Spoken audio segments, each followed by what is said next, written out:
নমস্কাৰ দৰ্শক ৰাইজ সকলোকে স্বাগতম জনাইছোঁ জ্ঞান বাৰ্তাৰ এটা নতুন খণ্ডলৈ আৰু আজি আমাৰ সৌভাগ্য যে আমাৰ অতিথি হিচাপে আমাৰ লগত আছে অসমৰ প্ৰাক্তন স্বাস্থ্য আৰু শিক্ষা মন্ত্ৰী মাননীয় শ্ৰীযুত গৌতম বৰা ডাঙৰীয়া। নমস্কাৰ ছাৰ। নমস্কাৰ ছাৰ, প্ৰথমে মই আপোনাক আমাৰ অনুষ্ঠানটিলৈ স্বাগতম জনাইছোঁ আৰু আজি আপোনাৰ জীৱনজোৰা অভিজ্ঞতা তথা আপোনাৰ জীৱনৰ গাথাটোক আমাৰ দৰ্শক ৰাইজ তথা আমাৰ নৱপ্ৰজন্মক অনুপ্ৰাণিত কৰাকৈ ল'বৰ কাৰণে আহিলোঁ আৰু আপোনাৰ সঁহাৰিয়ে আমাক বাৰুকৈ উৎসাহিত কৰি তুলিছে। হয় ছাৰ, মই জানিব বিচাৰিম পোনপ্ৰথমে আপোনাৰ শিক্ষা, আপোনাৰ বাল্যকালৰ বিষয়ে আপুনি কেনেকৈ শিক্ষা লৈছিলে ঢিঙত থাকি, আপোনাৰ বাল্যকালৰ অলপ বৃত্তান্ত যদি আমাক কয়, মোৰ লগতে আমাৰ বৰ্তমানৰ নৱপ্ৰজন্মসমূহ নিশ্চয় অনুপ্ৰাণিত হ'ব। মই এনেই মোৰ জন্ম ঢিঙত নহয়, মোৰ জন্ম হৈছিল ইয়াৰ পৰা 9 কিলোমিটাৰ আঁতৰ আহোম গাঁৱৰ এডোখৰ জেগা, য'ত মোৰ ককাই বহুত স্থল আছিলে। আমি ককাহঁত আগতে হাতীচুঙৰ আছিলে। হাতীচুঙত ঘৰ উলুবাৰীত। তাৰ পৰা কৰ্মসূত্ৰে ককাই ইয়ালৈ আহিছিলে। তাৰপিছতে ককাই আহোম গাঁৱতে নিজে মাটি বাৰী লৈ পেলাই তাতে ঘৰ বনালে, তাতে থাকিলে।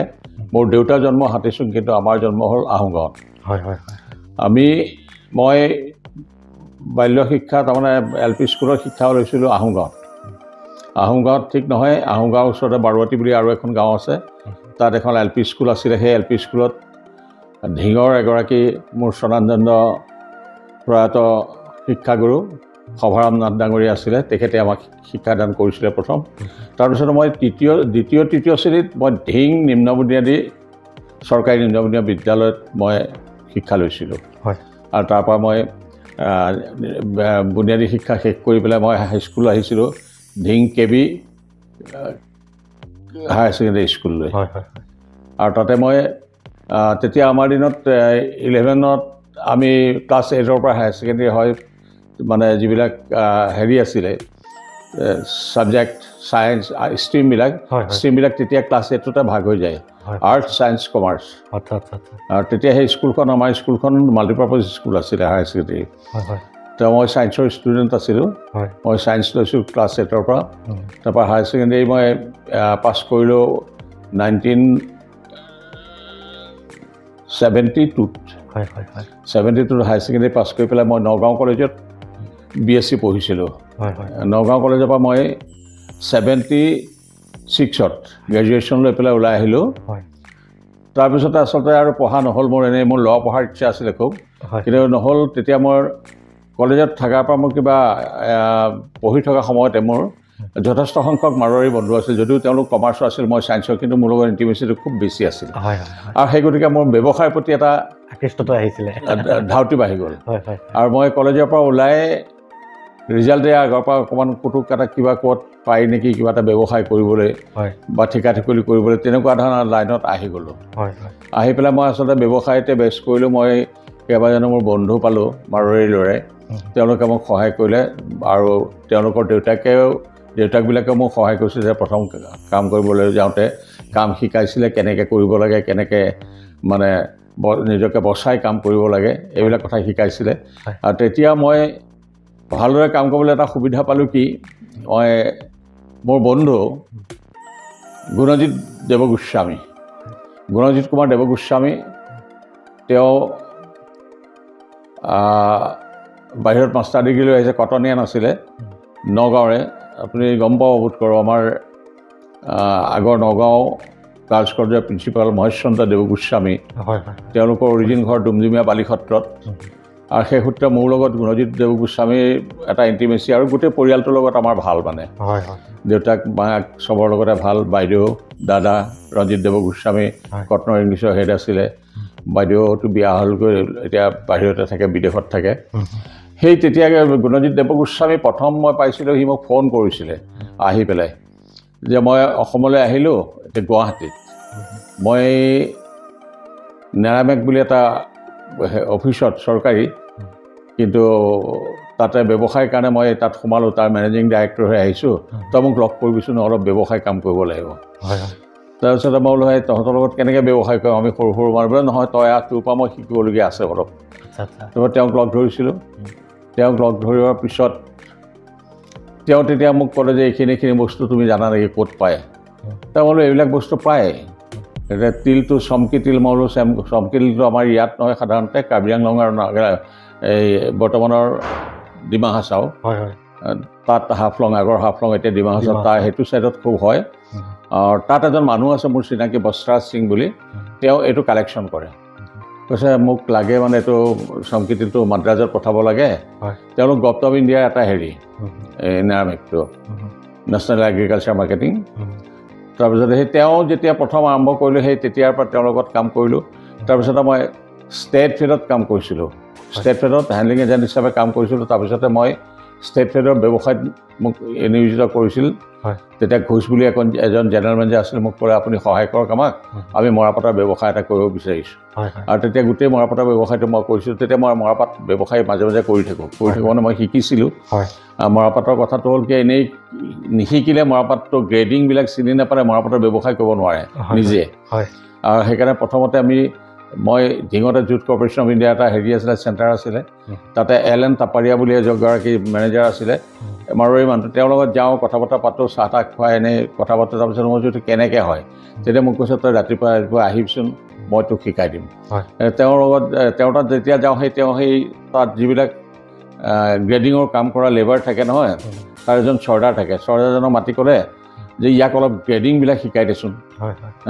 কোনটো গ্ৰেডত কি হয় কোনটো পাত কোনটো গ্ৰেডত পৰে ভাল হ'লেও যে পাতটো বেয়া হয় সেই কথাটো শিকাই দিয়ে তেনেকৈ তাতে 3 মাহমান আমি ৰাতিপুৱা প্ৰায় যাওঁ প্ৰায় শিকোঁ কাম সেইটো বৰ কষ্টকৰ ঘোলাবিলাক আহে নাকত আমাৰতো অভ্যাস নাই তাৰপিছত গামোচা মাৰিব ল'বলৈ দিয়া হয় প্ৰথমতে কাপোৰ মাৰি ল'বলৈ দিয়ে নাকত তেনেকৈ কামটো শিকি পেলাই মই বজাৰত মাৰ্কেটত পাত কিনিবলৈ গৈছিলোঁ মোৰ লগত মাৰোৱাৰী মানুহ আছিলে 2জন মোৰ এজন খুব ভাল বন্ধু আছিলে ব্যৱসায়ত দালমচান্দ সিংহী বুলি তেওঁ এতিয়া বৰ্তমান সুৰতত ব্যৱসায় কৰি আছে খুব ভাল বন্ধু মোৰ তাৰপৰা হনুমান বন শৰ্মা বুলি এজন আছিলে আমি 3টাই ব্যৱসায় আৰম্ভ কৰিছিলোঁ জুট কৰ্পৰেশ্যনত তাৰপিছতে এই ছাপ্লাইবিলাকত আমি 3টাই একেলগে ব্যৱসায় কৰিছিলোঁ তেনেকৈ ব্যৱসায় কৰি ব্যৱসায় লাইনত গ'লোঁ তাৰপিছতে আমি 3টাই অৰুণাচলতো আমি ছাপ্লাইৰ কাম কৰিছিলোঁ অলপ দিন 80ত তাৰপিছতে আহি পেলাই মই হেৰি পালোঁ কলিকতা গুচি গ'লোঁগৈ কলিকতা গ'লোঁ মানে তেওঁলোকৰ লগতে গ'লোঁ বোলে বলচোন কলিকতাত তেনেকৈ ব্যৱসায় কৰিব পৰা ব্যৱস্থা আছে আমি এই দালমচান্দ সিংহী মাহীয়েকৰ ল'ৰাটো কলিকতাত তেওঁ হেৰি কৰে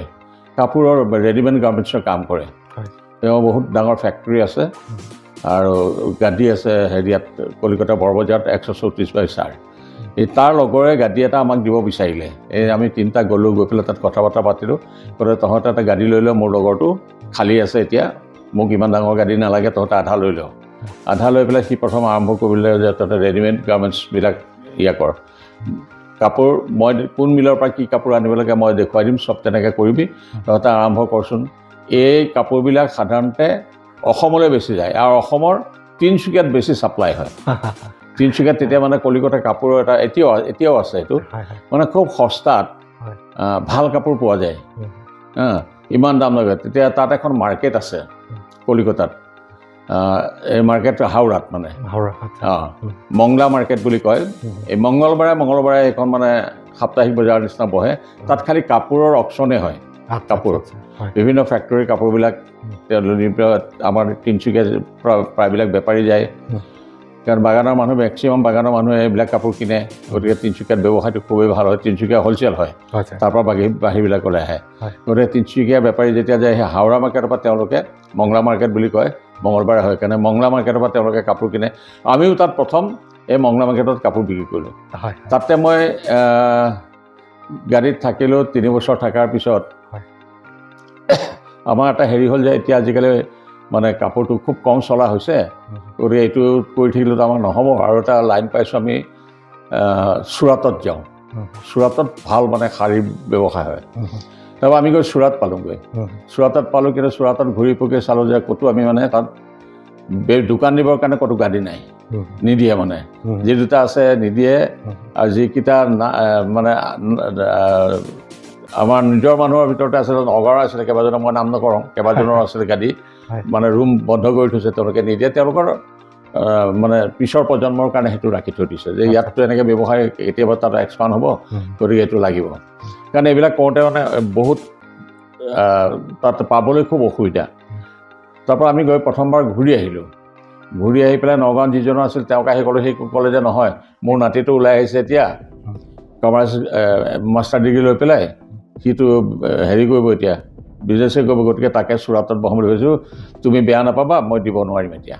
মই বোলো ঠিকে আছে এনেকৈ 3 মাহমান আমি ইটো কাৰবাৰ কৰি আছোঁ কলিকতাত তাৰপিছত ঘূৰি আহিলোঁ আফটাৰ 80s পৰা 90s ভিতৰত তাৰপিছত আহি পেলাই মই হেৰি কৰিলোঁ মই ঘৰ পালোঁহি ঢিঙলৈ আহিলোঁ তেনেকুৱা এটা পিছদিনাখন মানে মোৰ পাৰ্টনাৰ যিটো আছে তেওঁ মানে মোক খবৰ দিলে যে মই গুৱাহাটীৰ পৰা আহি আছোঁ তই ক'লৈকো নাযাবি ইয়াতে থাক ঢিঙত থাকিবি তাৰমানে তেওঁলোকৰ আগত গাড়ীত ঢিঙত আছিলে একেলগে ঢিঙত কৰিছিলোঁ ব্যৱসায় তাৰপৰা তেওঁ আহিলে ঢিঙত আমি যেতিয়া ব্যৱসায় কথা পাতিলোঁ তেওঁ ক'লে বোলে চুৰাটত তাৰ গাড়ী ওলাইছে ব'ল চুৰাটত যাওঁ মই বোলো পাক্কা নে এনেই পইচা খৰচ হ'ব বোলে নহয় এইটো কনফাৰ্ম তাৰপৰা গ'লোঁ চুৰাটত গাড়ী এটা ল'লে হাফ শাৰী তাৰমানে এনেই মানুহবিলাকে ফুল শাৰী পিন্ধেতো অন্ধ্ৰপ্ৰদেশত হাফ শাৰী পিন্ধে হাফ শাৰী বুলি কয় আমাৰ এখন মানে মেখেলাৰ নিচিনাকৈ বৈ লৈ তাৰপিছত চাদৰখন মাৰে শাৰীখনেৰে সেইখন হাফ শাৰী বুলি কয় এতিয়াও আছে সেইটো গাঁৱৰ মানুহবিলাকে প্ৰায় সেইটো হাফ শাৰী পিন্ধে ছোৱালীবিলাকে বিশেষকৈ তাৰপৰা সেই হাফ শাৰী পিন্ধি বা হাফ শাৰীৰ কাৰণে তাত গ'লোঁ তাতে চুৰাটৰ মাৰ্কেটটো বৰ বেলেগ ধৰণৰ মানে মাৰ্কেট তাতে দেখি অভিভূত হৈ যাওঁ মানে কিমান কোটি টকাৰ এদিনত বিজনেছ হয় ভাবিব নোৱাৰি শাৰীবিলাক মিলৰ পৰা কাপোৰবিলাক অনা যায় কাপোৰবিলাক মিলত অকশ্যনত লৈ ডাইং কৰিবৰ কাৰণে বেলেগ মানুহ আছে ডাইঙত লৈ যায় তেওঁলোকে ডাইং কৰি দিয়ে কালাৰটো মই পচন্দ কৰি দিম কি কালাৰ লাগে কেনেকুৱা লাগে তেনেকুৱা মানে তেনেকৈ তাত কোনটো চলে আমি সেইটো চাব লাগিব মানুহৰ চাহিদাটো কোনটোত বেছি আছে তাৰপৰা যেতিয়া বেপাৰীবিলাকে আহি পেলাই কৈ দিব যে এইটো কালাৰটো বেছি চলে গতিকে এইটো কালাৰত কাম কৰাব প্ৰিণ্ট হ'লে এনেকুৱা প্ৰিণ্ট কৰাব ঠিক তেনেকৈ কৰিলোঁ এবছৰমান 2 বছৰমান কৰিলোঁ 2 বছৰমান থাকিলোঁ থাকি তাৰপিছতে তেতিয়া আমাৰ কষ্ট হৈছিলে মানে একচুৱেলি আমি ইমান পইচা পাতি আমাৰ নাছিলে অলপ কেপিটেল লৈ পেলাই কাম আৰম্ভ কৰিছিলোঁ মানে ডাঙৰ কোম্পানীবিলাকে আমাক বাকী দিব নিবিচাৰে কিন্তু তাৰে 2জনমান মানুহে আমাক সহায় কৰিছিলে যে আমি গ্ৰাণ্টাৰ হৈ দিছোঁ তহঁতে মাল আনি পেলাই মাল বিক্ৰী কৰি পইচা দিবি তেনেকুৱা এটা হৈছিলে আমাৰ মিলৰ কাপোৰবিলাক তাৰপিছতে আমি তাতে থাকোঁতে মই মানে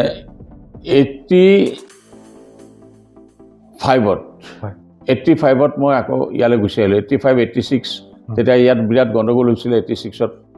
85ত হৈছিলে আন্দোলনবিলাক হৈ আছিলে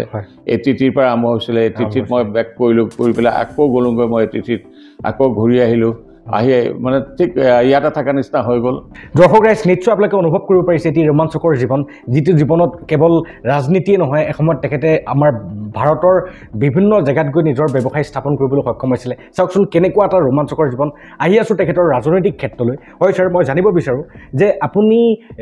বিজনেছ ছেক্টৰটোৰ পৰা আপোনাৰ মনটো কেনেকৈ ৰাজনৈতিক ক্ষেত্ৰলৈ ধাৱিত হ'ল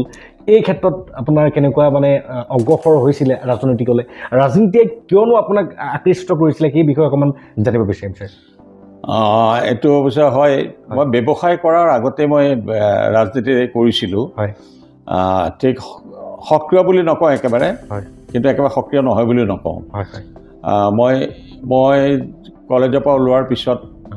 যেতিয়া মই ব্যৱসায় অলপ টুকটাক কৰি থাকোঁ আৰু তেতিয়া চলিব পৰা নিজৰ পইচাটো লাগে তেনেকুৱা নিজকে নিজে ছাপোৰ্ট দিবৰ কাৰণে কৰি আছিলোঁ তেতিয়া আপুনি বিবাহ পাশত আবদ্ধ নাই মই বিবাহ তেতিয়া হোৱা নাই মোৰ তাৰপিছতে মই এদিন মোক ইয়াৰ পৰা ঘৰৰ পৰা লৈ গৈছিলে হেৰিয়ে আমাৰ তেতিয়া প্ৰয়াত লাহৰীঘাটৰ MLA আবুল কাছিম ডাঙৰীয়া মন্ত্ৰী নজৰুল ইছলাম প্ৰয়াত মন্ত্ৰী নজৰুল ইছলাম ডাঙৰীয়াৰ ককায়েক তেওঁ আহি পেলাই মোক এই ঘপককৈ ইয়াতে তেওঁ জীপখন চলাই আহি পেলাই ৰাখি পেলাই মোক বিচাৰিলে তাৰপৰা বিচাৰি পেলাই যেতিয়া মই গ'লোঁ দাদা কিয় আহিলে কওকচোন মোক কিয় লাগে কৈছে নহয় তই মোৰ গাড়ীত উঠ মই বোলো কিয় বোলে নগাঁও যাব লাগিব তোক লাগে তাৰ মই মানে নজৰুল ইছলামৰ মোৰ দাদাই ডাঙৰ দাদাই একেলগে পঢ়িছিল ডক্টৰৰ লগত মোৰ ডাঙৰ দাদা তেতিয়া একেলগে পঢ়া নগাঁৱত গতিকে সেই এটা সম্পৰ্ক আমাৰ আছিলে দেউতাৰ লগতো খুব ভাল দেউতা অৱশ্যে তেতিয়া নাছিলে দেউতা ঢুকালে কিন্তু সেই তেখেতে লৈ গ'ল মোক লৈ গৈ পেলাই তেতিয়া আমাৰ ইদ্ৰিছ চাহাব আছিলে প্ৰয়াত মন্ত্ৰী ইদ্ৰিছ আলী ডাঙৰীয়া তেখেতে মোৰ তেখেতৰ তালৈ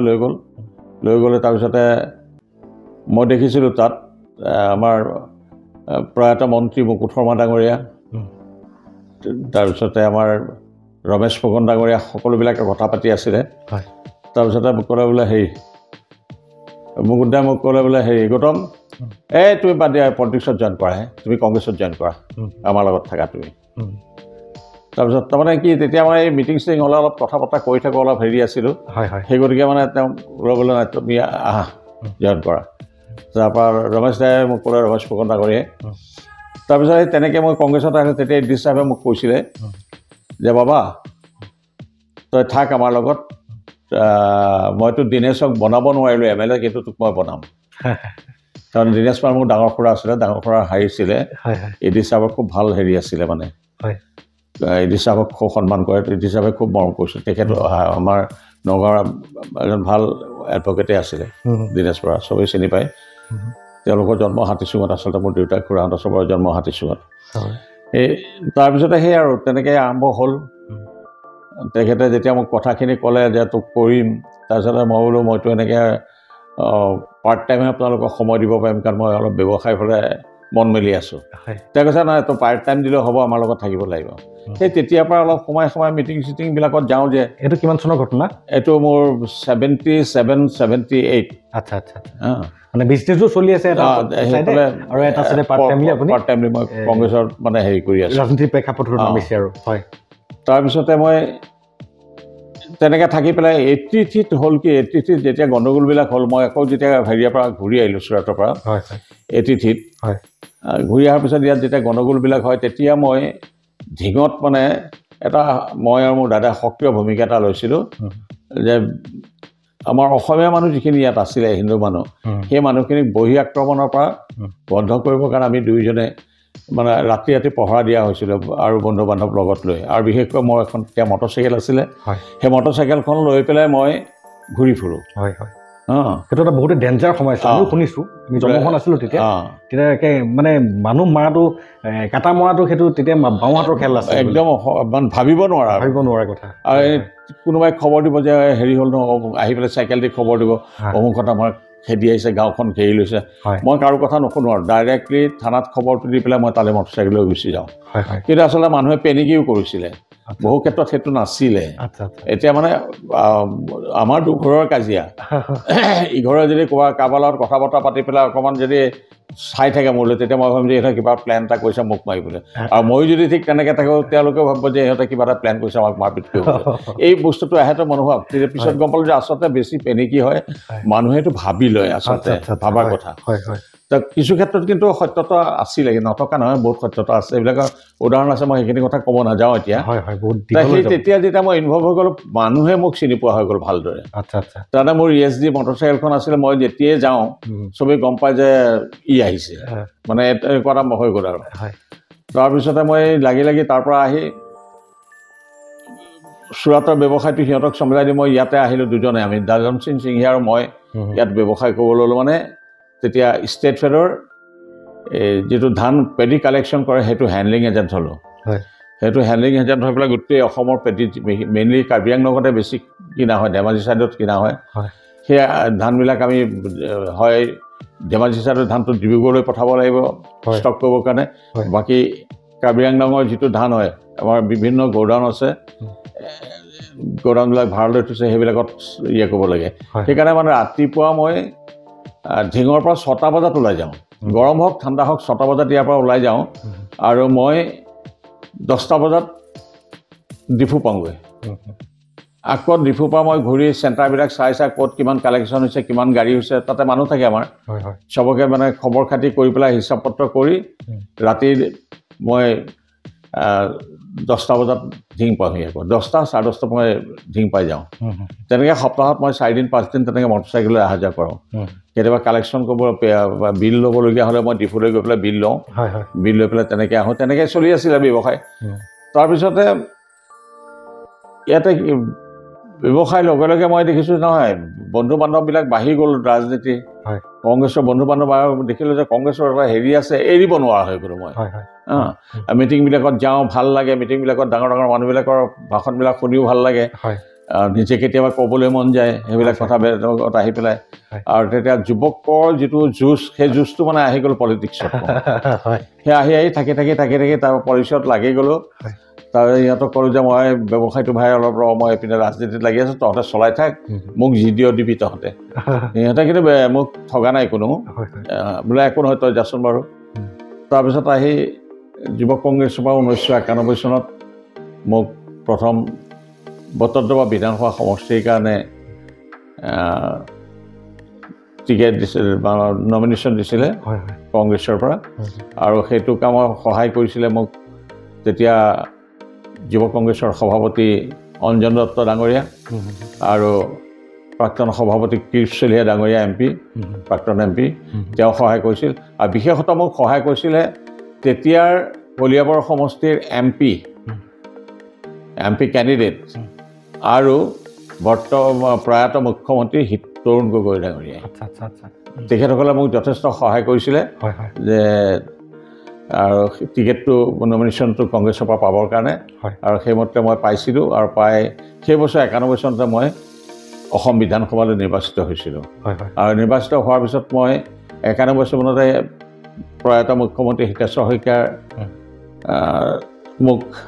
মন্ত্ৰিত্ব দিছিলে। প্ৰথমতে মোক ষ্টেট মিনিষ্টাৰ কৰি দিছিলে, ষ্টেট মিনিষ্টাৰ কৰি মোক হেল্থটো চাব দিছিলে, হেল্থটো। তাৰপিছতে মই হেল্থত মানে মোৰ অকণমান ইণ্টাৰেষ্ট আছে, কিয় মোৰ মেক্সিমাম বন্ধু বান্ধৱ ডক্টৰ, আৰু এই ডক্টৰৰ চেনেলটোৰ লগত মই যাওঁ হস্পিটেলবিলাকত চাওঁ কি হয়। মোৰ এটা অনিসহ্য মন থাকে যে এইটো কি হয়নো, আৰু এনেকৈ এইটো ট্ৰিটমেণ্টটো কৰিলে এইটো ট্ৰিটমেণ্টত মই সুধি থাকোঁ। আৰু লগতে আপোনাৰ যিহেতু মানে বেছিক নলেজখিনি চায়েন্সৰ আছিলে, গতিকে আপোনাৰ আয়ত্ব কৰিবলৈ অসুবিধা হোৱা নাছিলে, আৰু জুলজি মোৰ ছাবজেক্ট আছিলে, গতিকে মোৰ অসুবিধা হোৱা নাছিলে। বেকবনটো আপোনাৰ পৰিকাঠামোটো বহুত সুদৃঢ় আছিলে। তাৰপিছতে মই সেই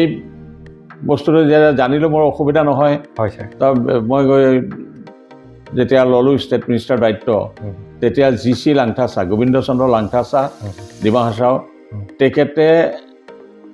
কেবিনেট মিনিষ্টাৰ আছিলে। এটা সময়ত এনেকুৱা হ'ল, প্ৰথম দিনা মোৰ এতিয়াও মনত আছে, জীৱনৰ এইটো মোৰ সদায় মৰালৈকে মনত থাকিব। মন্ত্ৰী হোৱাৰ পিছতে যেতিয়া প্ৰথম এছেম্বলিটো আমাৰ হৈছিলে,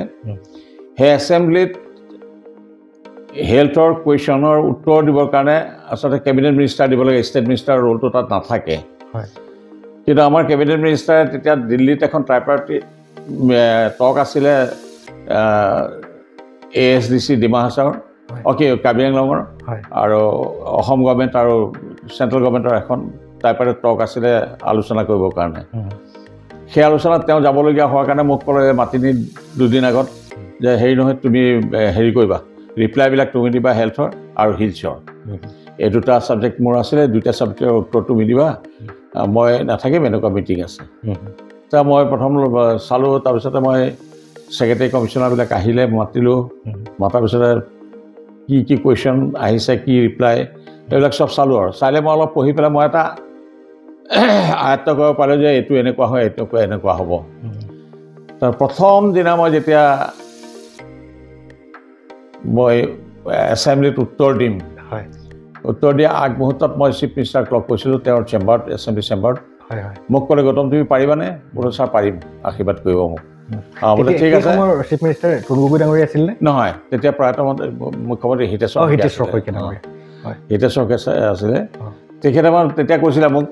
ঠিক আছে তুমি যেতিয়া নোৱাৰিবা তুমি মোৰ চকুলৈ চাবা, তুমি বহি দিবা, মই উঠি পেলাই ৰিপ্লাইটো দিম। আৰু তেওঁ থৰুৱা আছিল, তেওঁ যথেষ্ট নলেজেবল পাৰ্চন, বহুত জানিছিলে আৰু বহুত শিকাইছিলে মোক। তেখেতৰ যেতিয়া প্ৰথম দিনা যেতিয়া দিলোঁ ৰিপ্লাই, অপজিশ্যনৰখিনিয়ে কৈছে বৰ ভাল ৰিপ্লাই দিয়ে। প্ৰফুল্ল মহন্ত ডাঙৰীয়া মোৰ সন্মুখতে বহে, তেওঁ ক'লে বোলে হেৰি, এই বৰাৰ এইবিলাকত চিন্তা নাই, এই ডাক্তৰৰ লগতে ঘূৰি ফুৰে। তাৰপিছত তেতিয়া সেই কথাটো মোৰ এতিয়াও মনত হ'ব যে প্ৰথম ৰিপ্লাই দিওঁতে তেতিয়া আছিলে কি, মোৰ মনত আছে এতিয়াও, বাতৰি কাকতত লিখিছিলে, প্ৰচাৰ কৰিছিলে, ছুটি কিন্তু দৃঢ়, যিটো ৰিপ্লাই দিয়ে ছুটি ৰিপ্লাই কিন্তু দৃঢ়। মই এটা কথা জানিছিলোঁ মানে তেতিয়া, মানে আগৰ 2-3 দিন এছেম্বলি চাই, এটা উত্তৰ যদি দীঘলীয়াকৈ কৰিব যায় তাত ছাপ্লিমেণ্টাৰী কুৱেশ্যন বহুত ওলাই যায়। তাৰ ৰিপ্লাই টু দা পইণ্ট যদি কোৱা যায় তেতিয়া ছাপ্লিমেণ্টাৰী উলিয়াবলৈ সেই কথাটো মই প্ৰথমতে লক্ষ্য কৰিছিলোঁ আৰু অনুভৱ কৰিলোঁ যে নহয়, এই বস্তুটো এনেকৈ হ'লেতো আৰু ক'ব নোৱাৰে একো।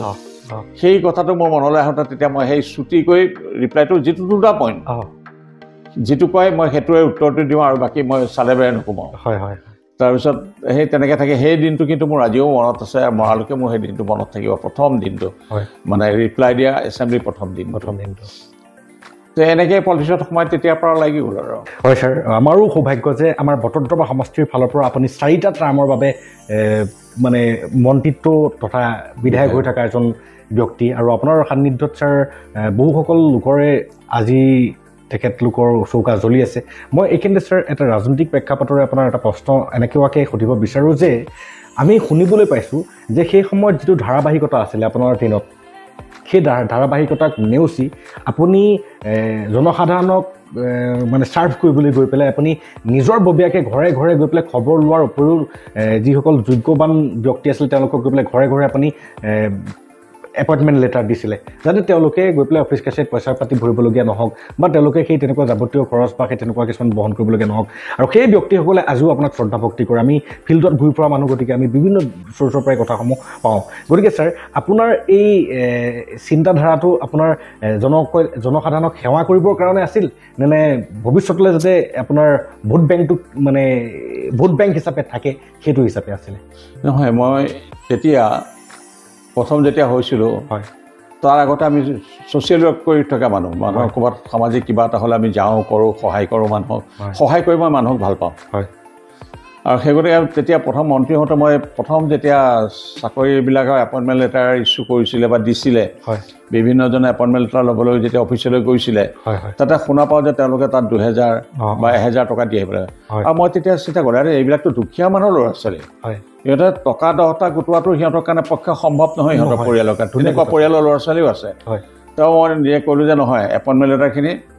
যিটো ডিষ্ট্ৰিক্টত দিব সেই ডিষ্ট্ৰিক্টৰ অফিচাৰক লগত লৈ পেলাই মই নিজে দিম আৰু তেনেকৈ মই এনেকুৱা আছিলে মই ঘৰে ঘৰে দিবলগীয়া বাধ্য হৈছিলোঁ কিয় কিছুমান মানুহ আহিব নোৱাৰে ইয়াৰ পৰা নগাঁৱলৈ যাব নোৱাৰা মানুহ বহুত আছে পইচাৰ অভাৱত তেনেকুৱা আছিলে আৰু গতিকে মই সেইকাৰণে ঘৰে ঘৰে ইয়াত কিন্তু মই ভোট বেংকৰ এইবিলাক কথা চিন্তাই নকৰোঁ চিন্তা কৰাই নাছিলোঁ মই জানো কথাটো এনেকুৱা আছিলে যে এটা হেৰিয়াত পোষ্ট ওলাইছে তাতে আমাৰ সমষ্টিৰ কিমান ল'ৰা আছে সেইটো চাওঁ মই খবৰ কৰোঁ মই চিনি নাপাওঁ মই চাকৰি দিয়াৰ পিছতো চিন্তা মোক কয় ছাৰ আপুনি চাকৰিটো দিছিলে মই বোলো মইতো নাজানো বোলে মই অমুক নামটো মনত আছে নহয় তেনেকৈও মোক কোৱা মোৰ মনত পৰে তাৰমানে মই এতিয়া BCom লাগে ছেক্ৰেটাৰী হিচাপে দিবলৈ BCom বিচাৰিছোঁ BCom শেষ হৈ গ'ল সমষ্টিত BSc বিচাৰোঁ তেতিয়া মোক এদিন মানে মই এটা ল'ৰাক মাতি আনি খবৰ দিলোঁ খবৰ দি পেলাই ল'ৰাটো ল'ৰাজন আহিলে আহি পেলাই মই বোলো তুমি কি পাছ কৰি আছা বোলে ছাৰ মই BSc পাছ কৰি আছোঁ মই বোলো তুমি এইটোত এপ্লাই কৰিছিলা নাই বোলে এপ্লাই কৰিছোঁ বোলে তোমাক পোৱা নাই কিয় বোলে ছাৰ হেৰি নহয় মই আপোনাৰ গাড়ীখন আগচিছিলোঁ নিৰ্বাচনৰ সময়ত মই AGP কৰোঁ তেতিয়া মই দিগেন্দাৰ লগত আছিলোঁ গতিকে আপুনি ক'তনো চাগৈ মোক দিব সেই গতিকে মই অহা নাছিলোঁ বোলো তোমাৰতো চাকৰি হ'বই তুমি কিয় চাকৰিৰ ক্ষেত্ৰত মই কোনো দলৰ কথা চিন্তা নকৰোঁ উপযুক্ত যিজন প্ৰাৰ্থী আৰু তেতিয়া এটা হিতাচৰকাৰ ঘূৰে যে যাৰ ঘৰত একো চাকৰিও নাই এটাও চাকৰি নাই চৰকাৰী যদি উপযুক্ত প্ৰাৰ্থী থাকে সেই ঘৰত দিব লাগে আৰু সেই হেৰিটোৱে মোৰ মনত খেলাইছিল আৰু তেতিয়া মই তেনেকৈ দিছিলোঁ গতিকে মই জানো যে তুমি কি কৰি চলা সেই কথাটো মই এতিয়া নকওঁ কিন্তু মই জানো কেনেকৈ চলা কিমান কষ্ট গতিকে মই তোমাক এই চাকৰিটো দিছোঁৱেই অলৰেডি তুমি এপইণ্টমেণ্ট লেটাৰ পাবা চাওক দৰ্শক ৰাইজ এজন নেতাৰ গুণ কেনেকুৱা তেখেতে কোনো ভোট বেংকৰ কাৰণে এইবিলাক কৰা নাছিলে ঘৰে ঘৰে গৈ পেলাই কোনজন মন্ত্ৰীয়ে গৈ পেলাই এপইণ্টমেণ্ট লেটাৰ দিয়ে আজিলৈকে আমি আমাৰ অসমৰ ইতিহাসত বা আমাৰ অসমৰ ৰাজনৈতিক প্ৰেক্ষাপটত অন্য জিলা বা অন্য সমষ্টিত তেনেকুৱা হৈছে বুলি শুনা নাই কিন্তু আমি ঘূৰি ফুৰা মানুহ নানানজন ব্যক্তিক প্ৰতিদিনে লগ পাওঁ সেই ব্যক্তিসকলৰ মাজতে এনেকুৱা ব্যক্তিয়ে এই কথাসমূহক আমাক কৈছিলে অৱগত কৰিছিলে যিসকল ব্যক্তিক ঘৰত গৈ পেলাই ছাৰৰ হাতেৰে যাতে তেওঁলোকে অফিচত গৈ পেলাই 1000-2000 টকা ভৰিব নালাগে নিজে ছাৰে গৈ পেলাই তেওঁলোকক ঘৰত গৈ পেলাই এপইণ্টমেণ্ট লেটাৰ দিছিলে হয় ছাৰ মই জানিব বিচাৰোঁ আপোনাৰ দিনত বহু ব্যক্তিয়ে তেনেকৈ এপইণ্টমেণ্ট লেটাৰ পাই পেলাই বৰ্তমান আজি কৰ্মসংস্থাপিত হৈ পেলাই নিজৰ গৃহ সংসাৰ চলাই আছে আৰু তেওঁলোকে আজিও আপোনাক শ্ৰদ্ধা ভক্তি কৰে কিন্তু তথাপিও মই জানিব বিচাৰোঁ তেনেকুৱা ব্যক্তিসমূহৰ লগত আপোনাৰ বৰ্তমানৰ মানে আত্মীয় বা যোগসূত্ৰ আছেনে নাই যোগসূত্ৰ আছে বহুতৰ লগতে নাই মানে ময়ো ধৰি লওক গম নাপাওঁ কিছুমান চাকৰি সূত্ৰে দূৰত গুচি গ'ল তেওঁলোকক তেনেকৈ সঘনাই পোৱা নাযায় কিন্তু কেতিয়াবা মই যেতিয়া যাওঁ এতিয়াও গাঁৱত কেতিয়াবা যদি যাওঁ আজি অলপ দিনৰ পিছত যোৱা নাই মই বিহুৱে সংক্ৰান্তিয়ে কেতিয়াবা পাওঁ আহে আগবাঢ়ি আহে আৰু এনেকুৱাও আছে যে আমাৰ ল'ৰা বেলেগত চাকৰি কৰি আছে, হয় হয়, আমাৰ দিনতে পোৱা চাকৰি। ইয়াৰ পৰা যেতিয়া মই সেইখন জিলালৈ যাওঁ,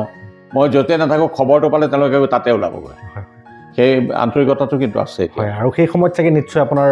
মনটো বা আপোনাৰ অন্তৰ আত্মাৰ ফালৰ পৰা নিশ্চয় এনেকুৱা এটা তৃপ্তি অনুভৱ হয় যে মই নিশ্চয় কিবা এটা তেওঁলোকৰ বাবে কিবা এটা ভাল কাম কৰিছোঁ। নিশ্চয় মই তেতিয়া ভাবোঁ যে মই গোটেই অসমত মোৰ ক'ৰবাত নহয় ক'ৰবাত মোৰ নিজৰ মানুহ এটা আছেই। গতিকে মই মানে ভয় নকৰোঁ। মই কওঁ, মই লগৰ কলিগকো কওঁ যে নহয় মই বিপদত পৰিলে ক'ৰবাত নহয় ক'ৰবাত মোৰ মানুহ এটা পামেই, আৰু সেইটোৱে মোক সেইজনে মোক সহায় কৰিব। একজেক্টলি বিগত দিনকেইটাত মই এনেকুৱা কিছুমান ব্যক্তিক লগ পাইছিলোঁ যিকেইজন ব্যক্তিৰ ঘৰত গৈ আপুনি নিজে এপইণ্টমেণ্ট লেটাৰ দিছিলে, আৰু তেওঁলোকে আপোনাৰ বিষয়ে মই কিছু কথা জানিব বিচাৰোঁতে তেওঁলোকে এইটো কৈছে যে আমাৰ হৈ পেলাই ছাৰক নমস্কাৰ জনাবা, আমাৰ হৈ ছাৰক ক'বা যে ছাৰ আমি বহুতেই ব্যস্ত বা সাংসাৰিক বহু কিছুমান ব্যস্ততাৰ কাৰণে ছাৰক এতিয়া বৰ্তমান ডাইৰেক্টলি যোগসূত্ৰত থাকিব পৰা নাই, কিন্তু তথাপিও ছাৰৰ প্ৰতি আমাৰ আন্তৰিক শ্ৰদ্ধা সদায় থাকিব। আপোনাৰ প্ৰতি প্ৰায় 10জন মানে আপোনাৰ হকে মোক তেনেকৈ কৈ পঠিয়াইছে। আৰু দৰ্শক ৰাইজ, মই এইটো কোনো ফেক নিউজ দিয়া নাই, কোনো ফেকভাৱে কোৱা নাই। তাৰে ভিতৰত এনেকুৱা এজন ব্যক্তি যিজন আমাৰ বৰ্তমান ৰাইডিঙীয়া হলিৰাম শইকীয়া উচ্চতৰ মাধ্যমিক বিদ্যালয়ৰ প্ৰিন্সিপাল পদত অধিষ্ঠিত, আপোনালৈ প্ৰণাম যাচিছে তেখেতে। আৰু মই ছাৰ এইখিনিতে জানিব বিচাৰোঁ যে প্ৰতিজন সফল পুৰুষৰ আঁৰত এগৰাকী নাৰীৰ হাত থাকে বুলি আমি শুনা পাইছোঁ, এটা কাহাৱতো আছে। গতিকে ছাৰ আপুনি আপোনাৰ জীৱনৰ সফলতাৰ সেই চিৰিবিলাক যেতিয়া আপুনি অতিক্ৰম কৰি আছিলে, সেই সময়ত আপোনাৰ জীৱনত কোনগৰাকী তেনেকুৱা নাৰী আছিল যিগৰাকী নাৰী আপোনাক সফলতাৰ শিখৰত উঠাৰ বাবে অনুপ্ৰেৰণা যোগাইছিলে? তেতিয়া মানে মইতো অবিবাহিত আছিলোঁ তেতিয়া, বিয়া কৰা নাছিলোঁ মই, বা দাদাই বিয়া কৰা নাছিলে। কিন্তু সেই সময়ত মানে মোৰ এই যে পলিটিক্সটোলৈ আহিলোঁ, এটা সময়ত মানে চেলেঞ্জৰ নিচিনা হৈ গ'ল আমাৰ। তাৰমানে কি হ'ল, মই কংগ্ৰেছত জইন কৰাৰ লগে লগে তেতিয়া অসমৰ 70% মানুহে কংগ্ৰেছ ভাল নাপায়। কংগ্ৰেছৰ প্ৰতি এনেকুৱা হৈ গ'ল, কংগ্ৰেছৰ প্ৰতি ঘৃণা এটা আহি গ'ল। তাৰপিছতে কংগ্ৰেছক ভাল নাপায়, হিতেশ্বৰ শইকীয়াক ভাল নাপায়, তেনেকুৱা এটা হ'ল। আঞ্চলিকতাবাদী দল, আঞ্চলিকতাবাদী ঠিক নহয়, সিহঁতে এটা মৌলবাদী বুলিও নকওঁ মই সিহঁতক, তেনেকুৱা এটা দল সংগঠন খুলি ল'লে। খুলি লৈ পেলাই সেইটোৱে বিধানসভাত বহুতো চিট পাইছিলে, 17খনে কেইখন চিট পাইছিলে তেতিয়া। তেতিয়াৰ পৰা মানে সেই ক'ৰবাত গ'লে আমাক ইল ট্ৰিট কৰে, আমাক কি কৰিলে, আমাক গোটেই ঘৰখন এঘৰীয়া কৰি থৈছিল। আমাৰ সমাজ ব্যৱস্থাটো এনেও মানে এঘৰীয়া কৰি থৈছিল। আমি কাৰো ঘৰত নাযাওঁ, কোনো আমাৰ ঘৰলৈ নাহে, তেনেকৈ একে নিজৰ মানুহখিনিৰ বাহিৰে কোনো বিবাহ বা সকাম নিকামলৈ আমাক নামাতে, আমিও মাতিব নোৱাৰোঁ কাকো। তেনেকৈ থাকোঁতে কেতিয়াবা মোৰ এনেকুৱাও আছিলে দিন, এনেকুৱা দিনো গৈছিলে যে মই বাইকত যেতিয়া ব্যৱসায়লৈ গৈ থাকোঁ নহয়, যে প্ৰচেছন হৈ থাকে। তেতিয়া প্ৰচেছন হ'লে ট্ৰাকৰ ওপৰৰ পৰা মোৰ গালৈ, বাছৰ পৰা মোৰ গালৈ উঠি পেলাই দিছিলে। তেনেকুৱা দিনো গৈছে মোৰ, কিন্তু মই সেইবিলাক ভূক্ষেপ কৰা নাছিলোঁ। বা খন্তেকীয়া, আজি আছে কাইলৈ নাথাকিব এইবিলাক, কাৰণ নিজে এইবিলাক আন্দোলন কৰি আহি পাইছোঁ। কি হয় আন্দোলনৰ কথাটো আমাৰ পূৰা মনত থাকে, কি হৈ যায়, তাৰ পৰিণতি কি হয়। গতিকে এইবিলাক মই একেবাৰে ভূক্ষেপ কৰা নাছিলোঁ, তেনেকৈ গৈছিলোঁ। কিন্তু ঘৰত মোৰ বিশেষকৈ মোৰ সৰু ভণ্টি, মানে এনেকুৱা হৈ গ'ল, মোৰ ভাইটি ভণ্টিহঁতে স্কুলতো তেনেকুৱা, তাহাঁতক কোনো লগ নিদিয়া হ'ল, তেনেকুৱা হৈ গ'ল। আৰু তেতিয়া তাই ক'লে না, চেলেঞ্জ কৰ, তই এনেকৈ নাথাকিবি, তই ভালকৈ লাগ পলিটিক্সত, তই কিবা এটা হ'ব লাগিব। আপোনাৰ ভণ্টি আপোনাৰ অনুপ্ৰেৰণা আছিলে তেতিয়া? তাই আছিলে, মোৰ বাইদেউ আছিলে, গোটেই ঘৰৰ মানুহখিনি আছিলে। তাৰপিছতে মোৰ ভাইটিকেইটাও তেনেকৈ কষ্ট পাইছিলে, যে কলেজত তেনেকুৱা কৰে, স্কুলত তেনেকুৱা কৰে। এনিৱে সেইবিলাক দিন গ'ল, বহুত দুৰ্গতি গ'ল। আৰু কংগ্ৰেছৰ মই বুলিয়েই নহয়, বহু কংগ্ৰেছৰ পৰিয়ালত তেনেকুৱা ঘটনা হৈছে। বহু কংগ্ৰেছৰ পৰিয়ালে তেতিয়া জীৱন আহুতি দিবলগীয়া হৈছে, তেনেকুৱা আছে, বহুত আছে উদাহৰণ। আৰু মই নিজে দেখাও আছে, লগ পোৱাও আছে তেনেকুৱা। গতিকে এইবিলাক লৈ মই মূৰ্ঘমন নাছিলোঁ, তেতিয়া কাম কৰি গৈছিলোঁ, কাম কৰি গৈ থাকিব লাগে। সেইটো কামৰ কাৰণে মই হয়তো 1991 চনত মোক সেই পুৰস্কাৰটো দলে দিলে। তেতিয়াৰ পৰা মই আৰম্ভ কৰিলোঁ ভালদৰে। খুব ভাল লাগিলে ছাৰ আপোনাৰ বিশেষকৈ। এতিয়া জানিব বিচাৰিম যে আমাৰ শ্ৰদ্ধাৰ গৌতম বৰা ডাঙৰীয়াৰ জীৱনলৈ প্ৰেম হিচাপে আমাৰ বৰ্তমানৰ আমাৰ মানে মেডাম আহিছিলে নে ঘৰুৱাভাৱে আপোনাৰ বিবাহ আয়োজন হৈছিলে? আচলতে কি হ'ল, মই ৰাজনীতিত লাগি থাকি প্ৰেম কি শব্দটো পাহৰিয়ে গ'লোঁ। মোৰ আচলতে বিবাহ প্ৰেম নহয়, মোৰ বিবাহ ঘৰৰ পৰা ঠিক কৰি দিয়া। আৰু তেওঁ এগৰাকী শিক্ষয়িত্ৰী আছিলে, চতিয়া গাৰ্লছ হাইস্কুলত শিক্ষকতা কৰি আছিলে। তেতিয়া মোৰ ভনীজোৱা এজন চতিয়াত থাকে চতিয়াৰে মানে ভনীজোৱা এজন মোক খুৰাৰ ছোৱালী বিয়া কৰিছে তেওঁৱে খুব লাগিলে লাগি পেলাই ঘৰৰ মানুহৰ লগত কথা পাতি খালি এবাৰ মোক লৈ গৈছিলে গোটেইখিনি চাবৰ কাৰণে তাৰপিছতে বিয়া ঠিক কৰিছে ঘৰৰ পৰা মোক এৰেঞ্জ মেৰেজ আৰু আপোনাৰ পত্নীৰ আপোনাৰ ৰাজনীতিক ক্ষেত্ৰৰ উত্থানৰ ক্ষেত্ৰত কেনেকুৱা ধৰণৰ ভূমিকা আছে ভূমিকাটো বহুত আছে বুলি মই ক'ম কিয়নো মানে যিটো সময়ত মই তেওঁক সংগ দিব লাগে সেইটো সময়ত মই সংগ দিব পৰা নাছিলোঁ এনেকুৱা হয় যে তেওঁ অকলশৰে থাকিবলগীয়া হয় মই কামত গুচি আহোঁ সমষ্টিৰ কামত ৰাইজৰ কামত ওলাই যাওঁ মানে বিভিন্ন জিলালৈ যাওঁ হয়তো মোক লগেই নাপায় কেতিয়াবা তেওঁ ৰাতিপুৱা যাগৈ ৰাতি আহি দেখে যে মই নাই মানে স্কুলৰ পৰা অহাৰ পিছত মই নাই তেনেকুৱা হয় আমাৰ বহুত দিন তেনেকুৱা হৈছিল কিন্তু সেইটো লৈ পেলাই তেওঁক প্ৰথমতে অকণমান বেয়া পাইছিল তাৰপিছত তেওঁ বুজি পালে যে নহয় এই ৰাজহুৱা জীৱনটো এনেকুৱাই আৰু তাৰপিছতে তেওঁ মোক কেতিয়া কোনো দিনে সেইটোত বাধা কৰা নাছিলে মোক প্ৰেৰণাই যোগাইছিলে যে কাম ভালকৈ কৰিব লাগে কিন্তু এটা কথা তেওঁ সদায় কয় মানুহৰ পৰা অসৎ উপায়ে তুমি পইচা কেতিয়াও নল'বা অসৎ উপায় অৱলম্বন কেতিয়াও নকৰা মই কিন্তু খুব বেয়া পাওঁ আৰু মোৰ সেই স্বভাৱটো নাছিলে মোৰ এনেকুৱা হৈছিলে মই বহুতে মোৰে কৰ্মী বুলিয়ে কওঁ আৰু বহুতে কয় আমাৰ এখেত মহন্তমা গান্ধী বুলি কয় মই জানো আৰু কোনে কৈছে কিয় কৈছে সেইটো কথাও মই জানো ক'ব দে কৈ থাকি এনেকৈ কওঁ কোনোবাই কৈছে আপোনাক মহাত্মা গান্ধী বুলি কৈছে বোলে বাৰু মহাত্মা গান্ধী হ'বলৈ মোৰ একোৱেই নাই মোৰ সেইখিনি যোগ্যতা নায়েই কৈছে নহয় কয় আৰু আপোনাক মহাত্মা গান্ধী তাৰমানে মই গান্ধীবাদী আৰু গান্ধীবাদী নলওঁ নাখাওঁ সেইটো ছাৰ একজেক্টলি মই এইখিনিতে আপোনাৰ পৰা জানিব বিচাৰোঁ যে আমাৰ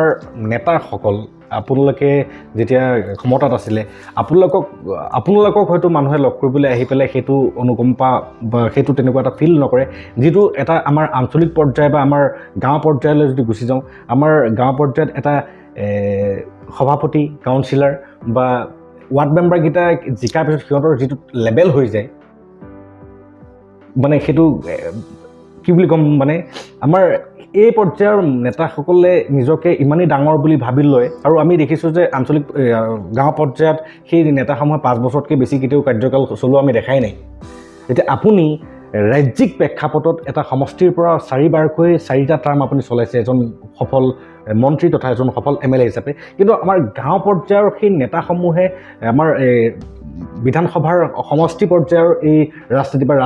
প্ৰকৃত ৰাজনৈতিক ক্ষেত্ৰখনত কেনেকুৱা হেঙাৰ স্বৰূপ হ'ব পাৰে আপোনাৰ অভিজ্ঞতাৰ পৰা কিছু জানিব পালে বহুতে ভাল লাগিব নহয় আচলতে কথাটো হ'ল কি ৰাজনীতি মানে তুমি সমাজ সেৱা কৰিবলৈ গৈছা ৰাইজৰ সেৱা কৰিবলৈ গৈছা ৰাইজৰ সেৱা কৰিবলৈ যাওঁতে ৰাইজৰ সেৱাহে কৰিব লাগে ৰাইজৰ সেৱাৰ কাৰণে নিজৰ স্বাৰ্থ ত্যাগ কৰিব লাগিব যদি নিজৰ স্বাৰ্থ আগত ৰাখি ৰাইজৰ সেৱা কৰিবলৈ যায় তেনেকুৱা ৰাজনীতিবিদে বা তেনেকুৱা নেতাই বেছি দিন কিন্তু টিকি থাকিব নোৱাৰে যদি ভাবে যে মই এইটোত আছোঁ এইটোত মই থাকিব লাগিব তেতিয়াহ'লে তুমি ৰাইজৰ কাম কৰিছা ৰাইজে তোমাক নিজে উপজাচি ভোট দিব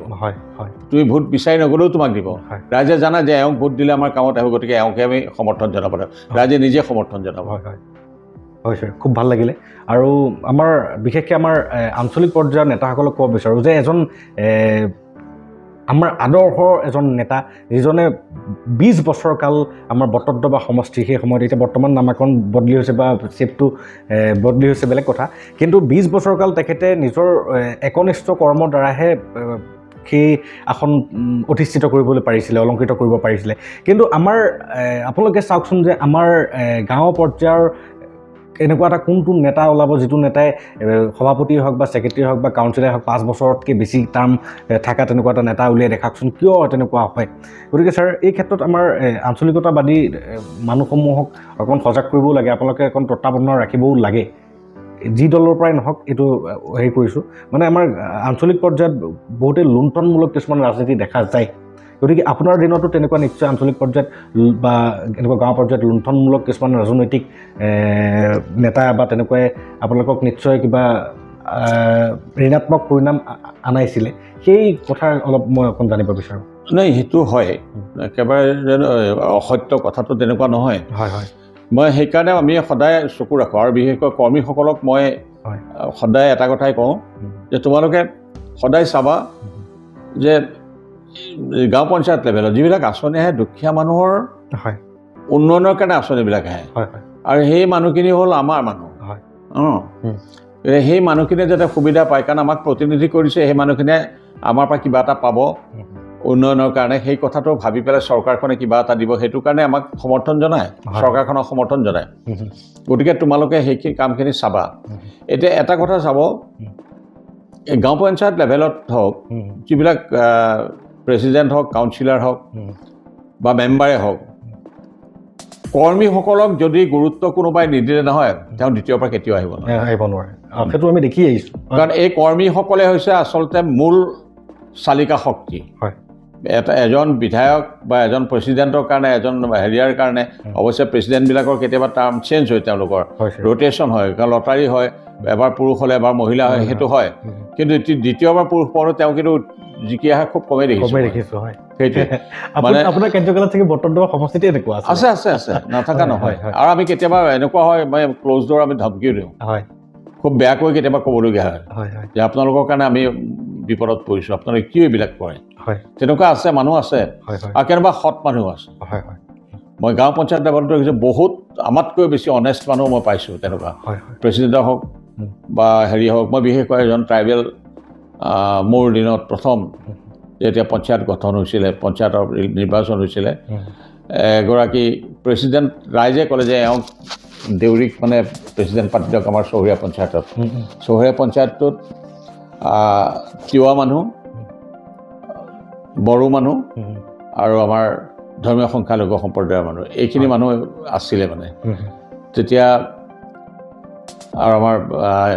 অসমীয়া মানুহ আছে অলপ এই গোটেইখিনি লৈ পেলাই চহৰীয়া পঞ্চায়ত চবে ক'লে যে মহিৰাম দেউৰীক দিয়ক ভাল মানুহ মহিৰাম দেউৰীক সঁচাই যেতিয়া প্ৰেচিডেণ্ট দিলোঁ তেওঁ বহু চবতকৈ বেছি ভোটত জিকি গ'ল তেওঁ বেছি মানুহ মাজে মাজে গৈছে চবৰে ঘৰলৈ গৈছে মানে ঘৰে ঘৰে যাব পৰা নাই কিন্তু গাঁওখনলৈ গৈছে তেওঁক আগৰ পৰা চিনি পায় এনেই খুব ঠাণ্ডা মানুহ তাৰপিছতে মহিৰাম দেউৰী আচৰিত কথা এটা মই দেখিলোঁ কি তেওঁ সেই যে প্ৰেচিডেণ্টৰ আগৰ যিটো অৱস্থা সেই অৱস্থাটো শেষলৈকে থাকিলে আজিকালি এতিয়া দেখোঁ বহুতে একদম প্ৰেচিডেণ্ট হ'লে তাৰ ঘৰ চৰ বনাই লয় অৱশ্যে এইটো সময়ৰ তাগিদা মই এইটো নকওঁ যে বেয়া কাম কৰিছে সময়ৰ তাগিদা থাকে অকল যে ৰাজহুৱা ধন অপচয় কৰিছে সেইটো কথা তেওঁ নিজৰো ব্যক্তিগত ইনকম থাকিব পাৰে আৰু সময়ৰ তাগিদাত বনায় কাৰণ কিয় হ'ল মই একেবাৰে ঘৰ এটা ভঙা চিঙা হৈ আছে মোৰ ছোৱালীজনী ডাঙৰ বাহিৰত পঢ়িলে বা কলেজত পঢ়ি আহি পেলাই তাই এতিয়া পাছ চাছ কৰিলে চাকৰি হয়তো হোৱা নাই কিন্তু হয় কাইলৈ হ'ব বা নহ'ব তাইৰ দৰা আহিলে এতিয়া মই সেই ছোৱালীজনীক নিবৰ কাৰণে ভাল দৰাই কেতিয়াও তেনেকুৱা এখন ঘৰ নিবিচাৰে আচলতে এইটো সময়ৰ তাগিদা গতিকে সেইটো কাৰণে বনাব পাৰে একো ডাঙৰ কথা নহয় কিন্তু কথাটো হ'ল কি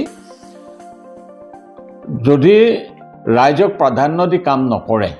তেতিয়াহ'লে অনাগত দিনত অহাৰ কোনো সুবিধা নাথাকে খুব ধুনীয়া ছাৰ আৰু সেইকাৰণে আমি কৰ্মীসকলক বিশেষভাৱে গুৰুত্ব দিওঁ আৰু এই কথাখিনি আলোচনাৰ দ্বাৰা নিশ্চয় বৰ্তমান আমাৰ ৰাজনৈতিক যিসকল কৰ্মী আছে আপোনালোকো সজাগ হ'ব লাগে আৰু লগতে আমি নিবিচাৰোঁ যে আগন্তুক পৰ্যায়ত আমাৰ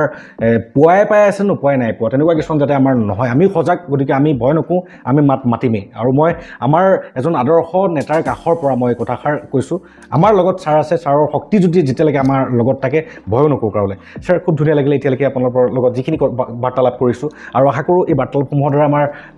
সমাজখনলৈ নিশ্চয় এটা সুবাৰ্তা যাব ছাৰ এতিয়া আহিছিলোঁ যে আপুনি আপোনাৰ কাৰ্যকালত ছাৰ আমাৰ বটদ্ৰৱাখনক উন্নয়নৰ ক্ষেত্ৰত আপুনি কেনেকুৱা কিছুমান পৰিকল্পনা কৰিছিলে আৰু যিসমূহ পৰিকল্পনা আপুনি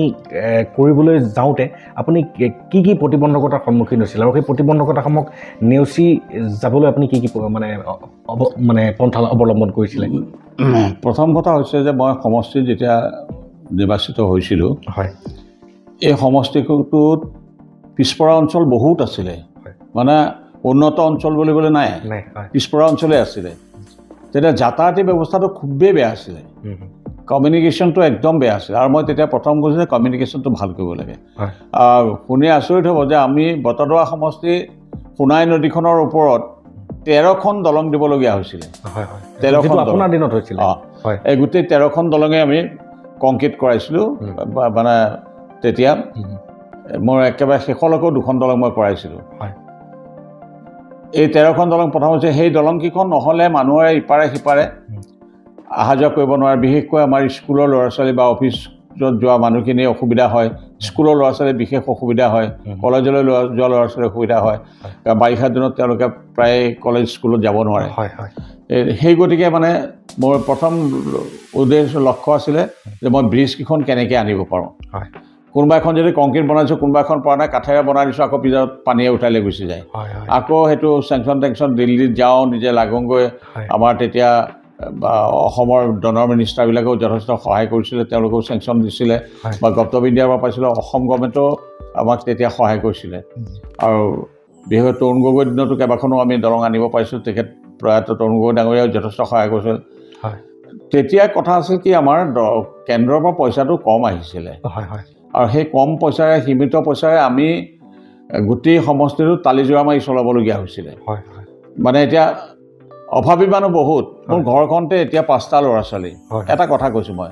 মোৰ যদি 5টা ল'ৰা ছোৱালী থাকে বা 3টাই থাকিলে 3টা ল'ৰা ছোৱালী মোৰ যিটো আৰ্থিক আয়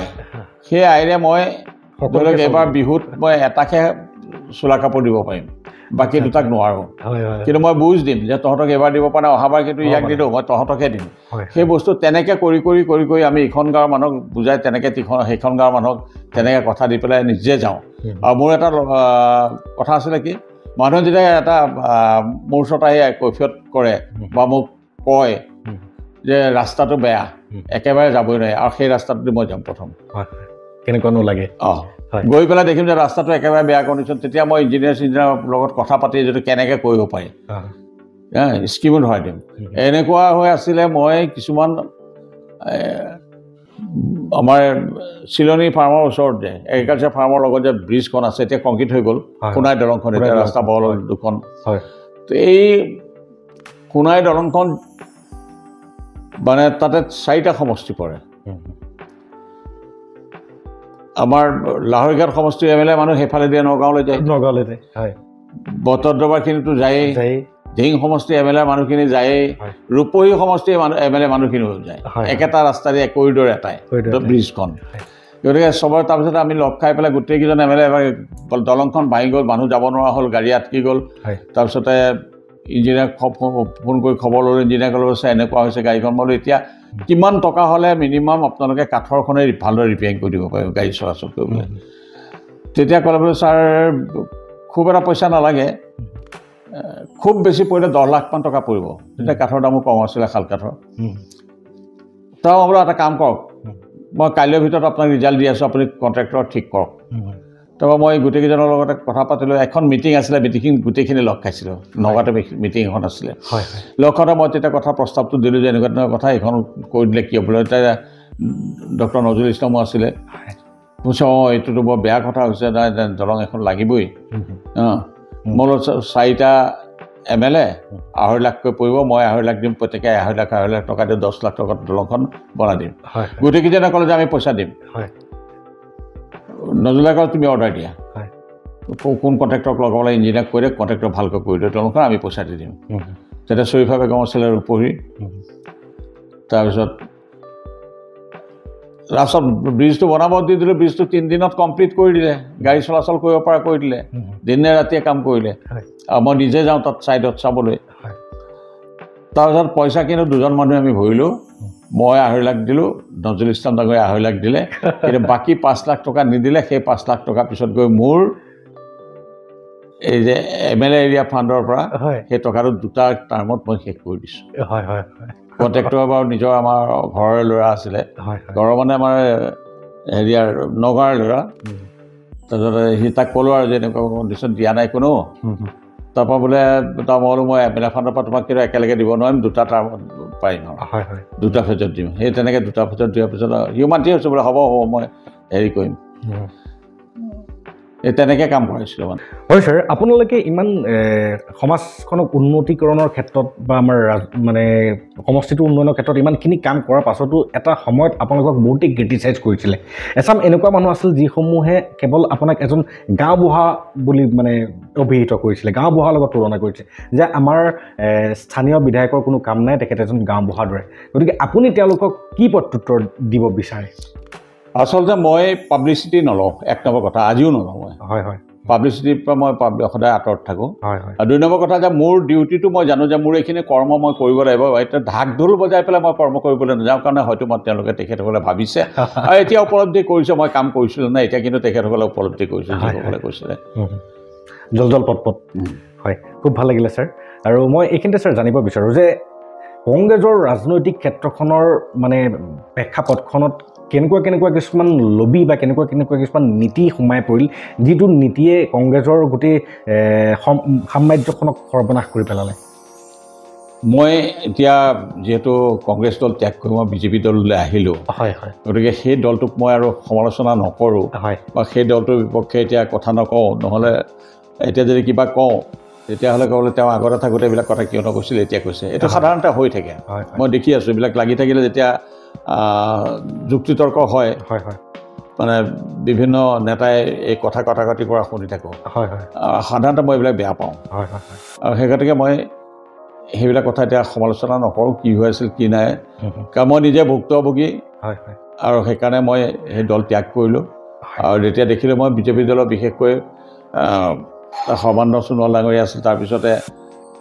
দেখিলোঁ ডেভেলপমেণ্টৰ কাম যথেষ্ট হৈছে তাৰপিছতে হিমন্ত বিশ্ব শৰ্মাৰ লগত কাৰণ মই কংগ্ৰেছৰ দিনত একেলগে আমি কাম কৰি আহোঁ তেওঁ কামৰ স্পিৰিটটো আমি জানো মই আজি যিটো কথা ভাবিছোঁ তেওঁ হয়তো 3 দিন আগতে সেই কথাটো ভাবি ৰাখিছে তেখেত তেনেকুৱা ধৰণৰ আমাৰ এগৰাকী মুখ্যমন্ত্ৰী ভেৰি ডাইনেমিক গতিকে তেওঁৰ লগত মই কাম কৰিছিলোঁ মই শিক্ষামন্ত্ৰী থাকোঁতে তেওঁলোকৰ লগত পৰামৰ্শ কৰোঁ তেওঁ কিছু কথা মোৰ লগত পৰামৰ্শ কৰে আমি পৰামৰ্শ কৰি পেলাই মানে কাম কৰিছোঁ তেতিয়া গতিকে সেই কথাখিনি আমি জানিছিলোঁ আৰু তেতিয়া তেওঁ মোক কৈছিলে তেওঁ যেতিয়া বিজেপিলৈ গৈছিল মোক কৈছে গৌতম দা আপুনিও আহক কিন্তু তেতিয়া মই ক'লোঁ যে চোৱা মই তোমাৰ লগত আছোঁৱেই কিন্তু মই প্ৰিন্সিপলটো ব্ৰেক কৰিব বিচৰা নাই এতিয়াই এট প্ৰেজেণ্ট তেতিয়া মোক কৈছিলে যে আপুনি বটদ্ৰৱা সমষ্টিত মাইনৰিটি বেছি আছে কাৰণে বিজেপিত আপুনি আহিব নোৱাৰিব কাৰণে আপুনি চিন্তা কৰিছে মোৰ সেইটো এটা ফেক্টৰ সেইটো নোহোৱা নহয় সেইটো হয় সেইটো এটা ফেক্টৰ আৰু 2 নম্বৰ কথা মই মানে হেৰিটো চেঞ্জ কৰিব বিচৰা নাই এতিয়া তাৰপিছতে ক'লে বোলে নহয় মই দিল্লীত কথা পাতিছোঁ আপোনাক ফোন কৰিব আপোনাক বেলেগ চিটত আপোনাক খেলিবলৈ দিব আপুনি যিকাৰণে দায়িত্ব ল'ব মানে তাৰপিছত হয় 2 দিন পিছত দিল্লীৰ পৰা এটা ফোন আহিছে মই নাম নকওঁ এতিয়া এইবিলাক কথা তেতিয়া মোক সুধিছিলে তেতিয়া বেলেগ অমুক চিটত যাব নেকি তেতিয়া মই ক'লোঁ যে মই এতিয়াও ভবা নাই মই যিহেতু এটা দলত আছোঁ দলৰ এটা প্ৰিন্সিপল লৈ আছোঁ প্ৰিন্সিপলটো এতিয়া মই ব্ৰেক নকৰোঁ চাই লওঁ ভৱিষ্যতে কি কৰিব পৰা যায় এইটো নহয় যে মই সদায় ইয়াতে থাকিম এইটোও নহয় মই ভৱিষ্যতে কি কৰিব পাৰোঁ চাম তেনেকৈ থাকিলোঁ তাৰপিছতে যেতিয়া 16 চনত মই হাৰিলোঁ তেতিয়া আমাৰ মানুহে কংগ্ৰেছী মানুহে 2টা লবি কৰি পেলাই মোক ঘৰুৱালে ঠিক আছে মই একো নাই মোৰ সেইটো ভাগ্য হয়তো মোক ৰাইজে বেয়া পাইছিল তেতিয়া মোৰ কিবা কামত ৰাইজে মোক ভোট দিয়া নাই মই সেইটো কাৰণে আক্ষেপ নকৰোঁ খুব কম ভোটত হাৰি গৈছোঁ মই তাৰপিছত পিছৰ টাৰ্মটোত মোক কংগ্ৰেছ দলৰ পৰা মোক নমিনেশ্যন নিদিলে নিৰ্বাচনত অৱতীৰ্ণ হ'বৰ কাৰণে সেই মুহূৰ্তত মোক নিদি পেলাই শিৱমণি বৰা ডাঙৰীয়ানীক দিলে তেওঁ জিকিলে গতিকে মোৰ তাৰপিছত মই কষ্ট কৰোঁ ঘূৰি ফুৰোঁ ক'ভিড হ'ল ক'ভিডৰ সময়ত গাঁৱে গাঁৱে ঘূৰি এই চাউল বিলাই ফুৰিছোঁ দালি বিলাই ফুৰিছোঁ সেইবিলাক কৰি ফুৰিলোঁ কাৰ কাৰণে MP ইলেকশ্যন আছে MPৰ কাৰণে কিন্তু লাষ্টত MP মোক সহায় নকৰিলে খোলা কথা এইটো আৰু ৰখা কথা নহয় আৰু সেই গতিকে মোৰ মনত বহুত দুখ লাগিলে দুখ লাগি মোৰ কৰ্মীসকলো হতাশ হৈ গ'ল তাৰপিছতে মই যিহেতু আগতে তেওঁৰ লগত আছিলোঁ সতীৰ্থ হিচাপে একেলগে আমি কাম কৰিছিলোঁ তেওঁ মোক ক'লে আপুনি গুচি আহক আৰু মই তেতিয়া চবৰে লগত কথা বতৰা পাতি মোৰ কৰ্মীখিনিৰ লগত বিজেপিত যোগদান কৰিলোঁ বৰ্তমানৰ মুখ্যমন্ত্ৰী হিমন্ত বিশ্ব শৰ্মা ডাঙৰীয়াৰ নেতৃত্বত দলংঘাটত এখন সভা আছিলে সেই সভা আৰু সেই টিভিৰ মানে ফুটেজ মই চাই আছিলোঁ আৰু মোৰ মনত আছে সেইখন মিটিঙৰ কথা ছাৰ এইখিনিতে মই জানিব বিচাৰোঁ যে আপোনাৰ সেই সিদ্ধান্তটো যে মই কংগ্ৰেছৰ পৰা বিজেপিত জইন কৰিম সেই সিদ্ধান্তটোৰ বাবে আপুনি আজি কেনেকুৱা ধৰণৰ ছেটিছফেকশ্যন অনুভৱ কৰে নহয় এটা কথা মই এতিয়া যথেষ্ট সুখী মই বিশেষকৈ আমাৰ নগাঁৱত যিটো কংগ্ৰেছৰ ৰাজনীতি এতিয়াও হৈছিলে মানে মই ইমান আচলতে মই মানুহটো অলপ বেলেগ ধৰণৰ বহুতে ভাবে মই ৰাজনীতি কৰোঁ কিন্তু ৰাজনীতিৰ নামত মই মানুহক কেতিয়া ঠগিব নিবিচাৰোঁ লেং মাৰিব নিবিচাৰোঁ বা মানুহক দোষাৰোপ কৰিব নিবিচাৰোঁ ৰাজনীতি কৰিবলৈ গৈ কাৰো মনত আঘাত দিব নিবিচাৰোঁ কিন্তু মই সেই গতিকে কিছুমান কথা মোৰ দলৰ ভিতৰতে তেতিয়াৰ দলটোত মানে আহে মই মানে ভাল নাপাওঁ কিছুমান কথা আৰু বিশেষকৈ নগাঁৱত কংগ্ৰেছৰ ৰাজনীতিটো একনায়কত্ববাদলৈ গুচি গ'লগৈ সেইটো আমাৰো দুখ আছে আমি ধৰি ৰাখিব পৰা নাই আনকতো দুখ মই গতিকে সেইটো ৰাজনীতিত মই থকাটো মই ভৱিষ্যতৰ কাৰণে সমীচীন নহ'ব বুলি নিজে উপলব্ধি কৰিলোঁ আৰু মোৰ দুই এক পৰামৰ্শ দুটা সেই কথাটো ক'লে সেই গতিকে মই আচলতে বিজেপি দলৰ যিটো উদ্যম কাম কৰাৰ ৰাইজৰ সেৱা কৰা সেই উদ্যমটো স্পৃহাটো দেখি পেলাই মই আচলতে মানে অভিভূত হ'লোঁ আৰু তেওঁলোকৰ দলটোলৈ মই সমৰ্থন জনাব বিচাৰিলোঁ আৰু মই দলটো যোগদান কৰিলোঁ বৰ্তমান যদি বিজেপিৰ ফালৰ পৰা আপোনাক এনেকুৱা এটা দায়িত্ব অৰ্পণ কৰা যায় এক বিশেষ ভূমিকা পালন কৰাৰ ক্ষেত্ৰত তেতিয়াহ'লে আপুনি বটদ্ৰৱা সমষ্টিৰ কোন কোন ক্ষেত্ৰকেইটাক আপুনি বৰ্তমান নিৰ্বাচিত কৰি ল'ব বটদ্ৰৱা বুলি এতিয়া সমষ্টি নাই এতিয়া সদৰ বটদ্ৰৱা বুলি হ'ল নগাঁও বটদ্ৰৱা হ'ল আৰু গতিকে এতিয়া ধিং সমষ্টিত বটদ্ৰৱা সমষ্টি বুলিবলৈ যিহেতু নাই মেজৰমেণ্ট পাৰ্টটো গুচিয়ে গ'ল এতিয়া যিখিনি আছে এতিয়া সেই মানুহখিনি এটা ছাইডটো মই খুব ভালদৰে জানিছিলোঁ বা প্ৰত্যেকটো তাৰ মোৰ নখদৰ্পণত আছে মানুহৰ ঘৰ পৰ্যন্ত মই চিনি পাওঁ নাম জানো প্ৰত্যেকৰে ঘৰে ঘৰে মই গৈছোঁ সি হিন্দুৱে হওক বা মুছলমানে হওক মই চব জানো চিনি পাওঁ ইটো প্ৰশ্নত মোৰ এটা হেৰি আছিলে কি মোৰ চৰ অঞ্চল যিটো আছে মোৰ লগতে লাগি থকা ঘৰৰ লগতে এই চৰ অঞ্চলৰ মানুহখিনিৰ লগত মোৰ এটা আত্মীয়তা গঢ়ি উঠিছিল কিয়নো তেওঁলোক আহে তেওঁলোকৰ যদিও বিধায়ক হয় সেই বিধায়কৰ ওচৰত তেওঁলোক নাযায় মোৰ ওচৰতে আহে আৰু প্ৰায়বিলাক মই কাম কৰি দিওঁ তেওঁলোকৰ কেতিয়াবা মানুহ বিপদ পৰিলে ৰাতি 2টা বজাতো আহি যেতিয়া মোৰ ঘৰত টুকৰ মাৰি মই উঠি সুধো কি হ'ল তেওঁলোকৰ লগত কথা বতৰা পাতি তেওঁলোকক কিবা সহায় কৰিবলগীয়া হ'লে কিবা সহায় কৰি দিওঁ তেনেকৈ কৰোঁ কাৰণে মানুহখিনিয়ে মোক ভাল পায় এতিয়াও আপুনি যাওক আপুনি যদি অকলে যায় সোধে গৈ তেওঁলোকে নিজে ক'ব মই কোৱা কথা নহয় সেই তেনেকৈ এটা হৈছে এতিয়া হয় আছে অসুবিধা ইয়াতো যথেষ্ট আছে কৰিবলগীয়া কিন্তু এতিয়া মই সেই কথাখিনি এতিয়াও মই ভবা নাই কাৰণ দলে মোক যদি ভাবে যে মই উপযুক্ত ধিং সমষ্টিৰ কাৰণে বিজেপি দলত মানে নিৰ্বাচন খেলিবৰ কাৰণে তেতিয়াহ'লে দলে দিলে তেতিয়া মই বাকীবিলাক কথা চিন্তা কৰিম কিন্তু এতিয়া মই ঘূৰি আছোঁ পঞ্চায়ত ইলেকশ্যনতো এতিয়া ঘূৰিম মই চাম মানে সুবিধাবিলাক ক'ত আছে এইবিলাক যেতিয়া গাঁৱে গাঁৱে যোৱা যায় তেতিয়া এইবিলাক কথা আমাৰ দৃষ্টিগোচৰ হয় তেতিয়া কৰিবলৈ মন যায় ছাৰ মই এইখিনিতে এইটো কথা ৰাস্তা ঘাট কিন্তু এইটো চাইডত বহুত বেয়া হৈ আছে কিন্তু এটা কথা কিন্তু বিজেপিৰ দিনত চহৰ অঞ্চলখিনি যথেষ্ট উপকৃত হৈছে বিশেষকৈ আমাৰ এই অঞ্চলত কাৰণ আমাৰ মাননীয় মুখ্যমন্ত্ৰী ডাঙৰীয়া আৰু আমাৰ মাননীয় মন্ত্ৰী পীযুষ হাজৰিকা ডাঙৰীয়াই ৱাটাৰ ৰিচোৰ্চৰ যিটো ৰাস্তা মানে এম্বেংমেণ্ট কাম ৰোড যিটো ৰাস্তা বনাই দিলে এম্বেংমেণ্টৰ ওপৰত মাথাউৰিৰ ওপৰত সেইটোৱে মানুহখিনিক ইমানেই সুবিধা কৰি দিছে নহয় আমি এতিয়া সেইফালেদি আমি আচলতে তেজপুৰলৈ যাব পাৰি মাথাউৰিটোৰ ওপৰতে খালি লাওখোৱা এইখিনিত মানে আমবাগানৰ ৰাস্তাটোত উঠিব লাগে এনেই যাব পাৰি আৰু এইফালেতো বহুতখিনি পাৰি লালঘাট চাউলঘাট আপুনি খুব কম সময়তে আহিব পাৰে এতিয়া মানুহবিলাক কি হ'লে তাহাঁতৰ মেইনলি চহৰৰ মানুহৰ লাইভলিহুডটো হৈছে তেওঁলোকৰ ফিচিং আৰু মেইনলি খেতি কৰে আৰু ফিচিংটো তেওঁলোকৰ ছেকেণ্ডেৰী বা এই খেতি যে কৰে খেতি উৎপাদিত শস্যবিলাক বিক্ৰী কৰিবৰ কাৰণে আগতে বজাৰলৈ এখন ওচৰৰ বজাৰখনত আহিবলৈ তেওঁলোকৰ কমিউনিকেশ্যন একো নাছিল এতিয়া কিন্তু তেওঁলোকৰ এনেকুৱা সুবিধা হ'ল এতিয়া আপুনি যদি যায় আজি মই ইয়াৰ আমাৰ ঘৰৰ ওচৰৰে কৈছোঁ মই এইটো কান্ধলিমাৰী পঞ্চায়ত বুলি কয় ব্ৰহ্মপুত্ৰৰ পাৰতে এই পঞ্চায়তৰ মানুহখিনি আপুনি যদি এতিয়া কিবা এটা বস্তু বিচাৰি যায় তেওঁলোকে বোলে নহয় আমিতো ৰাতিপুৱাই গুৱাহাটীলৈ পঠাই দিলোঁ আমিতো ৰাতিপুৱাই এইটো হেৰিয়ালৈ নগাঁৱলৈ পঠাই দিলোঁ যোৰহাটলৈ পঠাই দিলোঁ তেনেকুৱা গতিকে মানুহখিনিয়ে পইচা দুটা পায় এইটো কিন্তু ইকনমিকেলি মানুহখিনি কমিউনিকেশ্যনটো হোৱাৰ লগে লগে ইকনমিকেলি বহুতখিনি ডেভেলপ হৈছে সেইটো স্বীকাৰ কৰিব লাগিব গতিকে তেনেকুৱা কাম চকুত পৰি ঘূৰি থাকিলে চকুত পৰে তেনেকৈ কৰে আৰু বিজেপি চৰকাৰৰ দিনত হয় সমালোচনা কৰে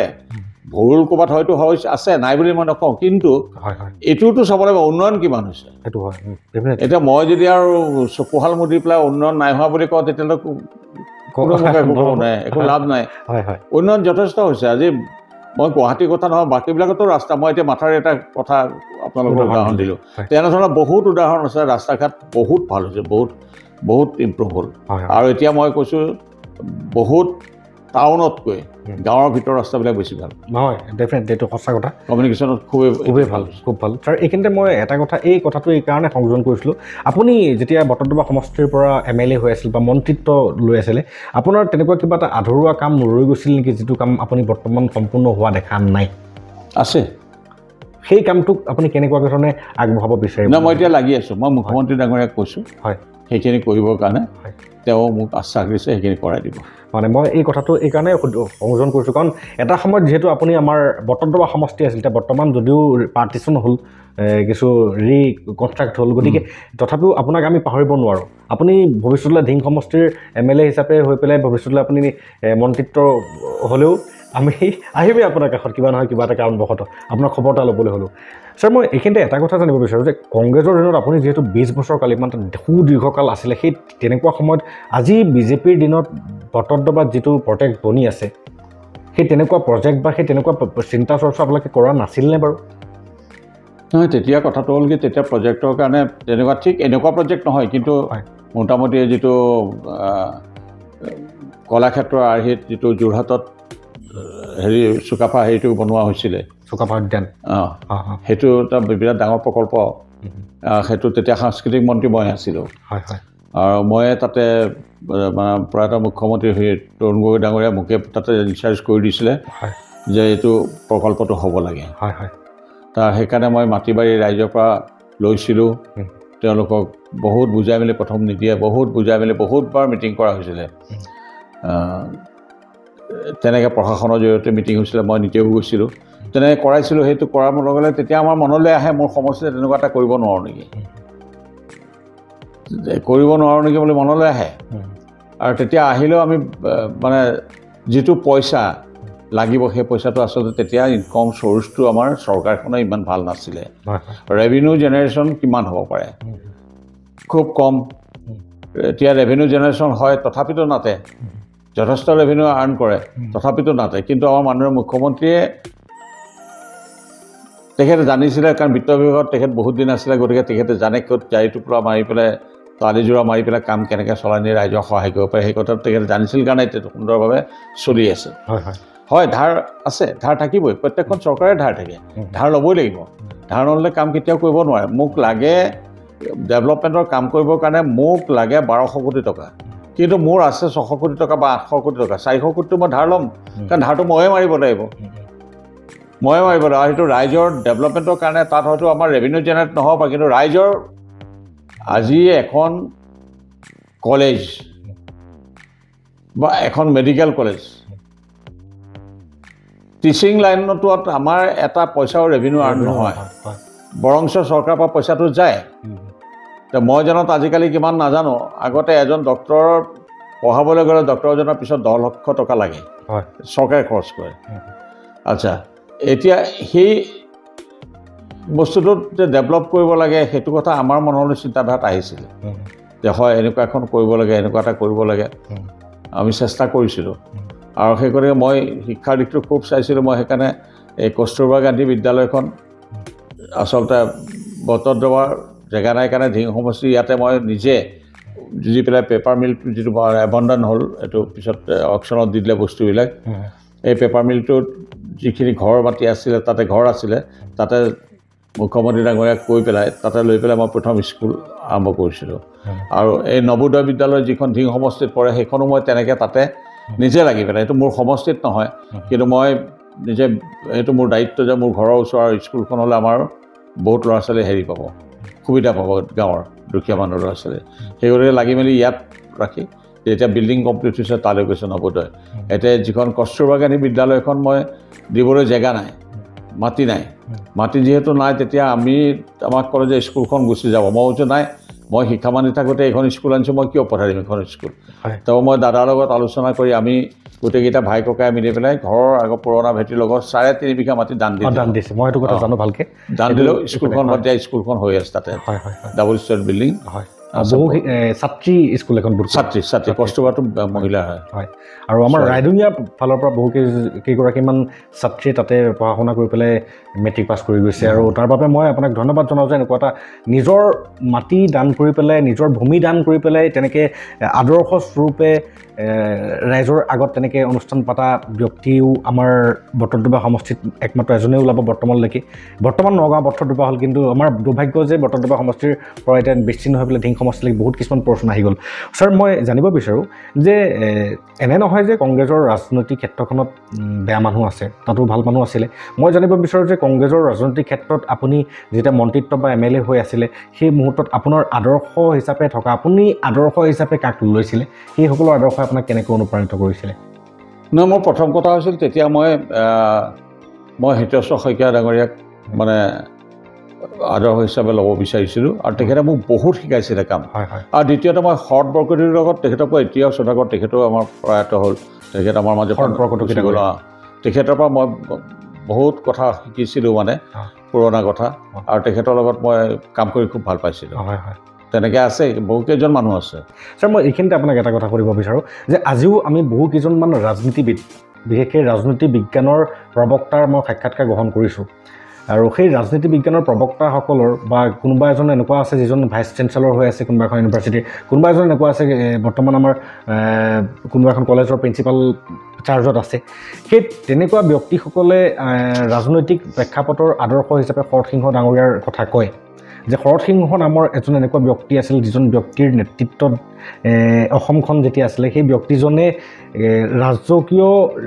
পইচা খৰচ নকৰি পেলাই লাইন গেট ঘূৰি ফুৰিছিলে তেনেকুৱা আমি শুনিবলৈ পাইছোঁ গতিকে সেই তেনেকুৱা নেতাৰ আজি ডেটত যে অভাৱ বা সেই তেনেকুৱা নেতাৰ আকৌ আৱিৰ্ভাৱ নহয় বা সেইটো সময়ৰো ডিমাণ্ড এটা থাকে কিন্তু মই জানিব বিচাৰোঁ যে আপোনালোকে নিজে চাক্ষুষ দৃষ্টিৰে দেখা বা আপোনালোকে নিজে ফিল কৰিছিলে সেই তেওঁলোকৰ ব্যক্তিত্ব বা তেওঁলোকৰ নেতৃত্ব আপোনাৰ দৃষ্টিৰে তেওঁৰ নেতৃত্ব প্ৰধান চৰকাৰখনৰ কৰ্মকলাপৰ কোনখিনি বস্তুক আপুনি আপোনাৰ জীৱনৰ মূল মন্ত্ৰ বা জীৱনৰ এটা অভিজ্ঞতা হিচাপে ল'ব বিচাৰে মই এইখিনি দুটা কথা ক'ব লাগিব শৰৎ সিংহ ডাঙৰীয়া প্ৰয়াত মুখ্যমন্ত্ৰী তেখেতক মই শ্ৰদ্ধা কৰোঁ যথেষ্ট শ্ৰদ্ধা কৰোঁ হয় তেখেত এজন সৎ ব্যক্তি নিকা ব্যক্তি আছিল কিন্তু তেতিয়াৰ সময়টো আৰু এতিয়াৰ সময় আৰু এতিয়াৰ সময়ৰ মাজত বহুত পাৰ্থক্য আহিল এই সময়টো এনেকুৱা হ'ল যে মানুহৰ বহি পেলাই 5 মিনিট শান্তিৰে ভাত খাবৰ সময় নাইকিয়া হৈ গৈছে মানুহে ভাবে যে কিয় মোবাইলটো লৈহে ভাত খাবলৈ হয় ডিজিটেল তেওঁ লগে লগে কথাটো যদি কনভে নকৰে হয়তো সেইটো মেছেজটো যদি তাত নাপায় গতিকে কামটো নহ'ব এনেকুৱা হ'ল গতিকে তেতিয়া লাইন গাড়ীত ঘূৰাটো মানুহৰ ইমান সমস্যা বেছি থাকিলেও তেনেকৈ নোহোৱাৰ মাজত আছিল আৰু লাইন গাড়ীত ঘূৰি পেলাই সময় নষ্ট কৰিব পাৰিছিল সেইটো এটা আদৰ্শ যদিও দেখুৱাইছে কিন্তু বৰ্তমান সেই সময়টো কোনো MLA বা মিনিষ্টাৰে তেনেকৈ খৰচ কৰিব নোৱাৰিব সময়ৰ বহুত এতিয়া মূল্য আছে কাৰণ সময় আমাৰ মানে আগত দৌৰি থাকে গতিকে সময়ক আমি ধৰি ৰাখিব পাৰিব লাগিব যদি মই সময়টোক ধৰি ৰাখিব নোৱাৰোঁ তেতিয়া মই সদায় পিছতেই থাকিব লাগিব সময় কিন্তু এই ক্ষেত্ৰতে ছাৰ আৰু এটা কথা আহে যে আজি আমাৰ ৰাজনৈতিক নেতাসকলে যিমান এতিয়া মই 1 মিনিট ইয়াৰ লগতে আগৰ কথাত কৈ দিওঁ হয় অসমৰ ক্ষেত্ৰত যেনেকৈ আমাৰ হেৰি আছিলে শৰৎ সিংহ ডাঙৰীয়া মই কংগ্ৰেছৰ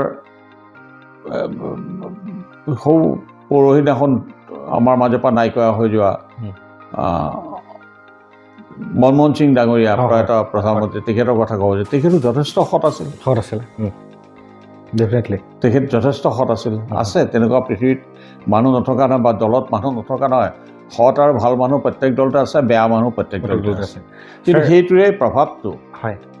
মানে দলটোত ভালৰ প্ৰভাৱটো বেছি পৰে নে বেয়াৰ প্ৰভাৱটো বেছি পৰে সেই কথাটো নিৰীক্ষণ কৰিব লাগিব ওপৰৰ মানুহখিনি যে ভালৰ প্ৰভাৱটো যদি বেছি পৰে সেই বেয়াৰ প্ৰভাৱটো পৰা মানুহখিনি মানে একেবাৰে নগণ্য হৈ গ'লে দলটোৰ বদনাম কেতিয়াও নহয় বা দলটোৰ ক্ষতি নহয় এই কথাখিনি আচলতে আমাৰ ওপৰৰ মহলৰ মানুহখিনিয়ে চাব লাগিব হয় ছাৰ খুব ভাল পৰামৰ্শ এটা নিশ্চয় এই পৰামৰ্শসমূহৰ দ্বাৰা আমাৰ বৰ্তমানৰ ৰাজনীতিৰ প্ৰেক্ষাপটত থকা ব্যক্তিসকলো সচেতন হ'ব আৰু তেওঁলোকে নিজৰ দলটোক যি দলতে নাথাকক কিয় এই নীতি নিয়মসমূহৰ দ্বাৰা নিশ্চয় ডেভেলপ কৰিবলৈ তৎপৰতা দেখাব বুলি মই আৰু এটা কথা কৈ দিব বিচাৰোঁ নিকা মানুহৰ কথা কওঁতে শৰৎ সিংহৰ কথা ক'লোঁ মনমোহন সিং অটল বিহাৰী বাজপেয়ী ডাঙৰীয়া প্ৰয়াত প্ৰধানমন্ত্ৰী তেখেতৰ কথাটো ক'বই নালাগে হয় হয় হয় অটল বিহাৰী বাজপেয়ী ডাঙৰীয়া তেখেত কবিও আছিলে লিখিছিলে গতিকে তেওঁ কেনেকুৱা ধৰণৰ সৎ মানুহ সেইটো প্ৰত্যেকে জানে গতিকে সেইজন লেখত ল'বলগীয়া মানে মানুহ যাক আমি চিৰনমস্য কৰি ৰাখিব পাৰোঁ এই ক্ষেত্ৰত যে তেওঁ কোনো ধৰণৰ মানে হেৰি নাছিলে ছাৰ মই আপোনাক সুধিব বিচাৰোঁ যে আপুনি ইহলীলা সম্বৰণ কৰাৰ পাছতো আপোনাক ৰাইজে মনত ৰাখিব পৰাকৈ এনেকুৱা এটা কি পৰিকল্পনাৰে আপুনি আগবাঢ়িব বিচাৰিব আচলতে মই সেইটো নাভাবোঁ মই যেতিয়া সুযোগ সুবিধা পাম তেতিয়া মই যিখিনি কাম কৰিবলগীয়া আছে সেই কামখিনি মই কৰি যাম মৰাৰ পিছত ৰাইজে কেনেধৰণে মনত ৰাখে সেই কথাটো মই এতিয়া ক'ব নোৱাৰোঁ কাৰণ আমি দেখি আছোঁ যে মানুহ একদম ইমান ভাল কাম কৰি গ'ল অমুক এই প্ৰথম অলপ দিনলৈ হৈছে এইটো থাকে তাৰপিছত পাহৰি যায় এতিয়া ডাঙৰ ডাঙৰ মনীষীবিলাকৰ কেতিয়াবা হেৰিয়াত গৈ পেলাই আমি মাল্য এডাল অৰ্পণ কৰি শ্ৰদ্ধাঞ্জলি জনাবলৈ আমাৰ সময় নাথাকে পাহৰি যাওঁ ছাৰ মই এই কথাটো এইকাৰণে কৈছিলোঁ মই এখন চাইক'লজিকেল বুকছ পঢ়িছিলোঁ তাত লিখা আছিল যে গুণীজ্ঞানী ব্যক্তিসকল বা যিসকল প্ৰকৃতাৰ্থত মানৱ সেৱাৰ প্ৰতি নিজকে সৰ্বহিতৰ প্ৰতি মানে হেৰি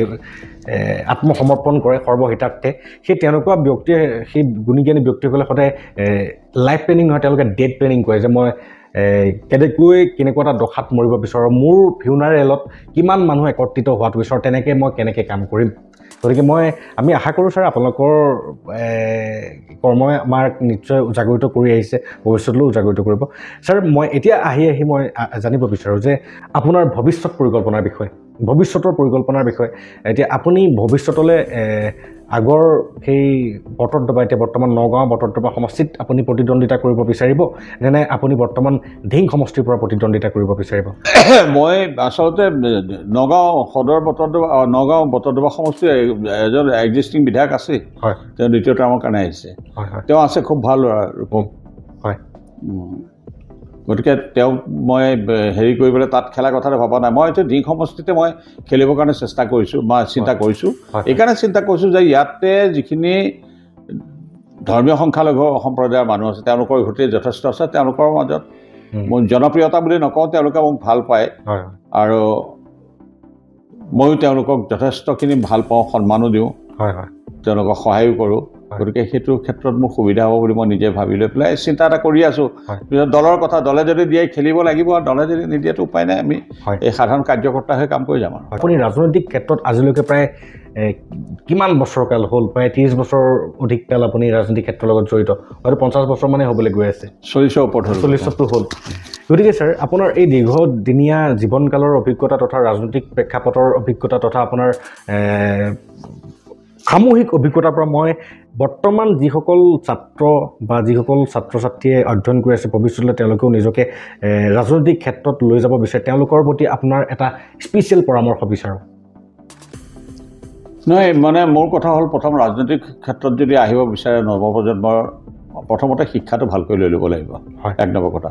আৰু শিক্ষা ল'লে অকল কিতাপৰ শিক্ষাখিনি ল'লে নহয় নৈতিক চৰিত্ৰ হেৰি কৰিবলৈ সংশোধন কৰিবৰ কাৰণে বা নৈতিক চৰিত্ৰ গঠন কৰিবৰ কাৰণে তেওঁলোকে ব্যৱস্থা ল'ব লাগিব আৰু সৰুৰে পৰা আৰু সেই ক্ষেত্ৰত তেওঁলোকক সহায় কৰিব লাগিব তেওঁলোকৰ অভিভাৱকে পিতৃ মাতৃয়ে অভিভাৱকে তেওঁলোকক সহায় কৰিব লাগিব আৰু শিক্ষাগুৰু হ'ল নিশ্চয় তেওঁলোকক সহায় কৰিব গতিকে তেতিয়াৰ পৰা আহি পেলাই যদি তেওঁলোকে ৰাজনৈতিক ক্ষেত্ৰখনত নামে তেতিয়াহ'লে তেওঁলোকৰ যিটো তাতে চৰিত্ৰটো গঠন হৈ আহিল নহয় শিক্ষাটো তেওঁলোকে ল'লেই সেইখিনি যেতিয়া গঠন হয় তেতিয়া ৰাইজে তেওঁলোকক সোনকালে আদৰি ল'ব যে নহয় এওঁ এজন সৎ ল'ৰা আহিছে কাম কৰিব পৰা ল'ৰা এওঁলোক কামত খুব হেৰি আছে ইচ্ছা আছে স্পৃহা আছে তেওঁ পাৰিব গতিকে তেওঁক আমি আমাৰ নেতা বনোৱা দৰকাৰ তেতিয়া ৰাইজে নিজে অনুভৱ কৰে হয় ছাৰ খুব ধুনীয়া এটা পৰামৰ্শ আৰু নিশ্চয় আমাৰ নৱপ্ৰজন্ম তোমালোকে এই জীৱনজোৰা অভিজ্ঞতাৰে পৰিপুষ্ট ব্যক্তিসকলৰ পৰামৰ্শৰে যদি আগবঢ়া নিশ্চয় জীৱনত কৃতকাৰ্যতা অৱলম্বন কৰিবৰ কাৰণে সক্ষম হ'বা আৰু এইখিনিতে ছাৰ মই এটা কথা জানিব বিচাৰোঁ আমি গ্ৰাউণ্ড লেভেলৰ মানুহসকলে কটামৰা লাগি পেলাই মৰোঁ মানে কংগ্ৰেছ আৰু বিজেপিৰ মাজত যিখন সংঘৰ্ষ দেখিবলৈ পোৱা যায় সেই তেনেকুৱা বা অন্যান্য দলৰ ক্ষেত্ৰতো সেই সংঘৰ্ষবিলাক আমাৰ গ্ৰাউণ্ড লেভেলৰ এই কৰ্মীসকলৰ মাজত দেখা যায় কিন্তু শুনিবলৈ পোৱা যায় যে ওপৰ মহলত বদৰুদ্দিন আজমলেই হওক বা আমাৰ বৰ্তমানৰ মুখ্যমন্ত্ৰী ডাঙৰীয়াই হওক তেওঁলোকৰ মাজত বহুতেই বন্ধুত্ব বা তেওঁলোকৰ ৰিষ্টাটো বহুতেই ভাল কিন্তু এই কথাটো আমি শুনিবলৈ যে পাওঁ এই কথাটো কিমান দূৰ সঁচা নহয় কথা হ'ল কি এতিয়া মোৰ ক্ষেত্ৰতে মই কওঁ মোৰ ক্ষেত্ৰত মই সকলোৰে লগতে ভাল হয় হয় মোৰ দল লৈ কথা নাই হয় হয় যে ব্যক্তি বিশেষ যাক ভাল লাগে মই ভাল পাওঁ বছ সেই যোন দলৰে নহয় সেইটো কথা নহয় ৰাজনীতিৰ কথাটো বেলেগ আহে আৰু ব্যক্তিগত সম্পৰ্কৰ কথাটো বেলেগ আহে আৰু যেতিয়া ৰাজনীতি বেলেগ বেলেগ প্লেটফৰ্মত থেকে একেলগ খাব পাৰে বন্ধু থাকে গতিকে তেওঁলোকৰ মাজততো কেতিয়াও কাজিয়া নহয় বা সেইটো থাকিবই এতিয়া মই সেই আদৰ্শটো মই কৰ্মী হিচাপে গ্ৰাউণ্ড লেভেলত মই ল'ব লাগে তৃণমূলত মই আহি পেলাই গ্ৰাছৰুটত মই ল'ব লাগে যে অমুক অমুক দেখোন ইমান ভাল আমাৰ নেতা অমুকৰ লগত অমুকৰ ইমান ভাল তেওঁৰ বিৰোধী দল তাহাঁত যদি এনেকৈ থাকিব আমিনো ইয়াত কিয় কাজিয়া কৰোঁ সেইটো নিজে ল'ব লাগিব আদৰ্শটো ল'ব লাগিব হয় হয় ছাৰ এই ক্ষেত্ৰতে মই আমাৰ তৃণমূল পৰ্যায়ৰ সেই নেতাসমূহৰ বাবে আপোনাৰ পৰা এটা পৰামৰ্শ বিচাৰোঁ কাৰণ আমি অসমত যদি চাওঁ আমাৰ চৌপাশে তেনেকুৱা নানান কিছুমান দুৰ্ঘটনা সংঘটিত হৈ থাকে ইলেকশ্যনৰ প্ৰাক মুহূৰ্ততে হওক বা পৰৱৰ্তী পৰ্যায়তে হওক গতিকে এই এনেকুৱা কাণ্ড কাৰখানা নহ'বৰ বাবে বা এনেকুৱা নিজৰ মাজতে আঞ্চলিকতাবাদত সেই তেনেকুৱা কিছুমান সংঘৰ্ষ নালাগি পেলাই নিজৰ সম্পৰ্কবোৰ তথা নিজৰ পৰিৱেশটো বিনষ্ট নকৰিবৰ বাবে আপুনি কি পৰামৰ্শ দিব বিচাৰিব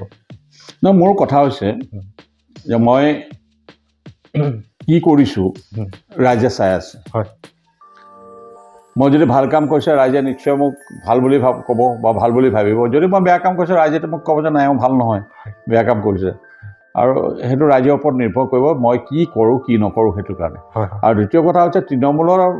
যিটো কথা কোৱা হ'ল যে তৃণমূলৰখিনিৰ কাৰণে কি পৰামৰ্শ আছে তৃণমূলৰ যিখিনি আমাৰ ৱৰ্কাৰ থাকে মই অকল বিজেপি দল বুলি কোৱা নাই প্ৰত্যেকটো দলৰ কথা কৈছোঁ এই কথাটো সদায় চিন্তা কৰিব লাগে যে কাৰোবাৰ লগত যদি বাক বিতণ্ডা হয় সেইটো যুক্তি তৰ্কলৈ নিব লাগে কাজিয়ালৈ নিব নালাগে কাজিয়ালৈ নহয় যুক্তি তৰ্কলৈ নিব লাগে মই যুক্তিৰে খণ্ডন কৰি তেওঁ হৰুৱাব পাৰে নিশ্চয় তেওঁ ক'ব যে নহয় তেওঁ কোৱাটো আৰু সেই তাতহে প্ৰকৃত ৰাজনীতিবিদ আৰু তেওঁ কিমান বিচক্ষণ তেতিয়াহে গম পোৱা যায় গতিকে সেইটো কাজিয়ালৈ নিনি বিতৰ্কলৈ লৈ যাব লাগে বিতৰ্কত দুটা কথা শিকিব পাৰি দুটা কথা ক'বও পাৰি ভালদৰে হয় খুব ধুনীয়া আৰু দৰ্শক ৰাইজ নিশ্চয় আপোনালোকে বুজিব পাৰিছে এনেকুৱা কিছুমান কাণ্ড কাৰখানা আমি আমাৰ চৌপাশত নিবিচাৰোঁ আমাৰ আঞ্চলিকত নিবিচাৰোঁ আমাৰ গাঁৱে ভূঞে নিবিচাৰোঁ তথা আমাৰ অসমতে নিবিচাৰোঁ গতিকে আপোনালোকক অনুৰোধ জনাইছোঁ আপোনালোকৰ নিজৰ প্ৰতিজন ব্যক্তিৰ এটা নিৰ্দিষ্ট মতাদৰ্শ থাকে আৰু সেই মতাদৰ্শটোত তেওঁ অগ্ৰসৰ হওঁতে আমি প্ৰতিজনকে সন্মান কৰি অগ্ৰসৰ হ'ব লাগিব গতিকে ছাৰ এই ইয়াতে গান্ধীবাদীও আছে আৰু ইয়াতে নাথুৰাম গডছে নিচিনা মানুহো আছে যিজনে গান্ধীক গুলীয়াই হত্যা কৰিছে আজিৰ ডেটতো আমি ঘূৰি থাকোঁতে বহুত মানুহ পাওঁ যিবিলাকে গান্ধীক ভগৱান হিচাপে তুলনা কৰে আৰু এনেকুৱা মানুহকো লগ পাইছোঁ যোনে মহাত্মা গান্ধীকো আপোনাৰ নামানে এনেকুৱা মানুহো পাইছোঁ গতিকে আমি কাকো ভুল নকৰি পেলাই ছাৰে কোৱাৰ দৰে বিতৰ্কলৈ যদি লৈ আনিব পৰা যায় যুক্তি তৰ্কলৈ যদি লৈ আনিব পাৰে কাৰ যুক্তিটো কিমান সামৰ্থ্য তাতে ওলাই পৰিব আৰু এই ক্ষেত্ৰত আমাৰ সকলোৱে নিশ্চয় এই দিহা পৰামৰ্শবোৰ আগবাঢ়ি চলিলে নিজৰ বহু কিছুমান কাম সমাধা হ'ব লগতে সংঘৰ্ষৰ পৰা মুক্ত হৈ থাকিব বুলি আশা কৰিব পাৰোঁ ছাৰ আহি মই মোৰ মনৰ কথাটো আপোনাৰ পৰা সুধিব বিচাৰিছোঁ যিটো আমি জ্ঞান বাৰ্তা হিচাপে লওঁ ছাৰ মই জানিব বিচাৰোঁ যে আপোনাৰ জীৱনৰ যিটো নীতিয়ে আজি আপোনাক এজন সফল তথা ইমান দীৰ্ঘদিনীয়া কালৰ বাবে মন্ত্ৰিত্ব MLA হৈ থকাৰ বাবে বা আজিও আপুনি মানুহৰ মাজত যে জনপ্ৰিয় এজন নেতা হিচাপে নিজকে বৰ্তাই ৰাখিব পাৰিছে তাৰ বাবে আপোনাৰ জীৱনৰ মূল নীতিটো কি আছিলে সেই নীতিটোক যদি আমাৰ বৰ্তমান প্ৰজন্মলৈ আপুনি উত্তৰাধিকাৰী সূত্ৰে দিয়ে তেতিয়াহ'লে মই ভাবোঁ যে আপোনাৰ দৰে হ'ব নোৱাৰিলেও আপোনাৰ পদচিহ্নত গৈ পেলাই নিশ্চয় তেনেকুৱা এজন নেতা আমি ভৱিষ্যতলৈ দেখিব পাম মই এটাই কথা সদায় বিশ্বাস কৰোঁ এতিয়াও মই কাৰোবাক কৈ দিওঁ হয় যে মই কাকো শত্ৰু বুলি নাভাবোঁ মই সেই স্কুলতে ইংৰাজী কবিতাটো পঢ়িছিলোঁ মিলাৰ অফ দি ডি সেই কবিতাটোৰ কবিয়ে লিখিছিল আই এনভিছ ন'বডি এণ্ড ন'বডি এনভিছ মি যে মই কাকো মানে শত্ৰু জ্ঞান নকৰোঁ গতিকে কোনেও মোক শত্ৰু বুলি নাভাবোঁ আৰু সেইটোৱে মই ফ'ল' কৰোঁ মই কাকো শত্ৰু বুলি নাভাবোঁ সকলোকে মিত্ৰ বুলি ভাবোঁ সেই গতিকে মোকো মিত্ৰ বুলি ভাবে মানুহে আৰু ছাৰ এইটো আপুনি আপোনাৰ জীৱনৰ মূল মন্ত্ৰ হিচাপে ক'ব বিচাৰে সেইটোৱে মই কওঁ হয় বহুত ভাল লাগিলে আৰু হয়ো আমি যদি সেই ধৰ্মশাস্ত্ৰৰ ফালে যাওঁ তেতিয়াহ'লে দেখা যায় যে প্ৰতিজন ব্যক্তি এখন দৰ্পণৰ দৰে আপুনি সেই দৰ্পণখনত কেনেকুৱা প্ৰতিচ্ছবি দেখিব পাৰিছে আপুনি কেনেকুৱা আচৰণ কৰিছে সেই ব্যক্তিজনক সেই আচৰণে প্ৰতিচ্ছবি আপোনাক প্ৰদান কৰিব হয় ছাৰ বহুতেই ভাল লাগিল আপোনাৰ লগত আজি বাৰ্তালাপসমূহ কৰি পেলাই আৰু আশা কৰিছোঁ ছাৰ এই বাৰ্তালাপৰ দ্বাৰা আমাৰ ভৱিষ্যতৰ প্ৰজন্ম তথা বৰ্তমানৰ সমাজখনে নিশ্চয় কিবা এটা নহয় কিবা এটা জ্ঞান বাৰ্তা পাবলৈ সক্ষম হৈছে ইতিমধ্যে মই বিশেষকৈ যিটো ইণ্টাৰভিউ দিলোঁ জ্ঞান বাৰ্তাত আমাৰ সুমনে যিটো ইণ্টাৰভিউ ল'লে মোৰ একেবাৰে কনিষ্ঠ ভাতৃৰ দৰে মই সেইকাৰণে নাম কাঢ়ি মাতিছোঁ সুমন বুলি জ্ঞান বাৰ্তাই আচলতে এইটো খুব ভাল পদক্ষেপ লৈছে এইটো পদক্ষেপৰ দ্বাৰা সমাজত তেওঁলোকে যেনেধৰণে প্ৰচাৰ কৰিব সমাজখন কিছু সচেতন হ'ব সমাজৰ মানুহে কাম কৰিব আৰু এতিয়া মই কোৱাৰ দৰে ৰাজনৈতিক নেতাবিলাকৰ যিবিলাক ভোট আছে সেইবিলাকো তেওঁলোকে আঙুলিয়াই দিবলৈ সক্ষম হ'ব আচলতে মই জানি পেলাই যদি একো নকওঁ তেতিয়াহ'লে মোৰ দুখ মই জানিছোঁ এইটো বেয়া হৈছে মই বেয়াটো বেয়া বুলি ক'ব লাগিব হয় মোক বেয়া পাব কিন্তু কিমান দিনলৈ তেওঁ যেতিয়া নিজে অনুভৱ কৰোঁ যে মই বেয়া কাম কৰাৰ কাৰণে তেওঁ মোক কৈছে তেতিয়া আৰু আপোনাক বেয়া নাপায় গতিকে জ্ঞান বাৰ্তাই যাতে এইবিলাক যি বাতৰি প্ৰচাৰ কৰিব বিচাৰিছে বা কৰি আছে সেই বাতৰিৰ দ্বাৰা যাতে প্ৰচাৰৰ দ্বাৰা সমাজখন যাতে সুস্থ হয় সবল হয় সমাজখনৰ যাতে উন্নয়ন হয় সেয়া কামনা কৰি জ্ঞান বাৰ্তাকো মই অদূৰ ভৱিষ্যতে তেওঁলোকৰ যাতে এই ক্ষেত্ৰত যিটো ক্ষেত্ৰত ব্ৰতী হৈছে এই ক্ষেত্ৰত আগুৱাই যাবৰ কাৰণে মই মোৰ ফালৰ পৰা আন্তৰিক শুভেচ্ছা জ্ঞাপন কৰিছোঁ ধন্যবাদ দিছোঁ আজি মোৰ পৰা এই ইণ্টাৰভিউটো লোৱাৰ কাৰণে বহুত বহুত ধন্যবাদ ছাৰ আৰু আজিৰ বাবে আপোনাৰ পৰা তথা দৰ্শক ৰাইজ আপোনাৰ খবৰ পৰা বিদায় লোৱাৰ আগমুহূৰ্তত এটা প্ৰতিশ্ৰুতি কৰিছোঁ ভৱিষ্যতলৈ ছাৰৰ জীৱনৰ কিছুমান বিশেষ কথা জানিবৰ কাৰণে নিশ্চয় প্ৰয়াস কৰিম আৰু যিহেতু সময় এটা সীমা থাকে গতিকে আজিৰ বাবে দৰ্শক ৰাইজ আপোনাৰ খবৰ পৰা ছাৰ আপোনাৰ পৰা বিদায় লৈছোঁ ধন্যবাদ নমস্কাৰ ধন্যবাদ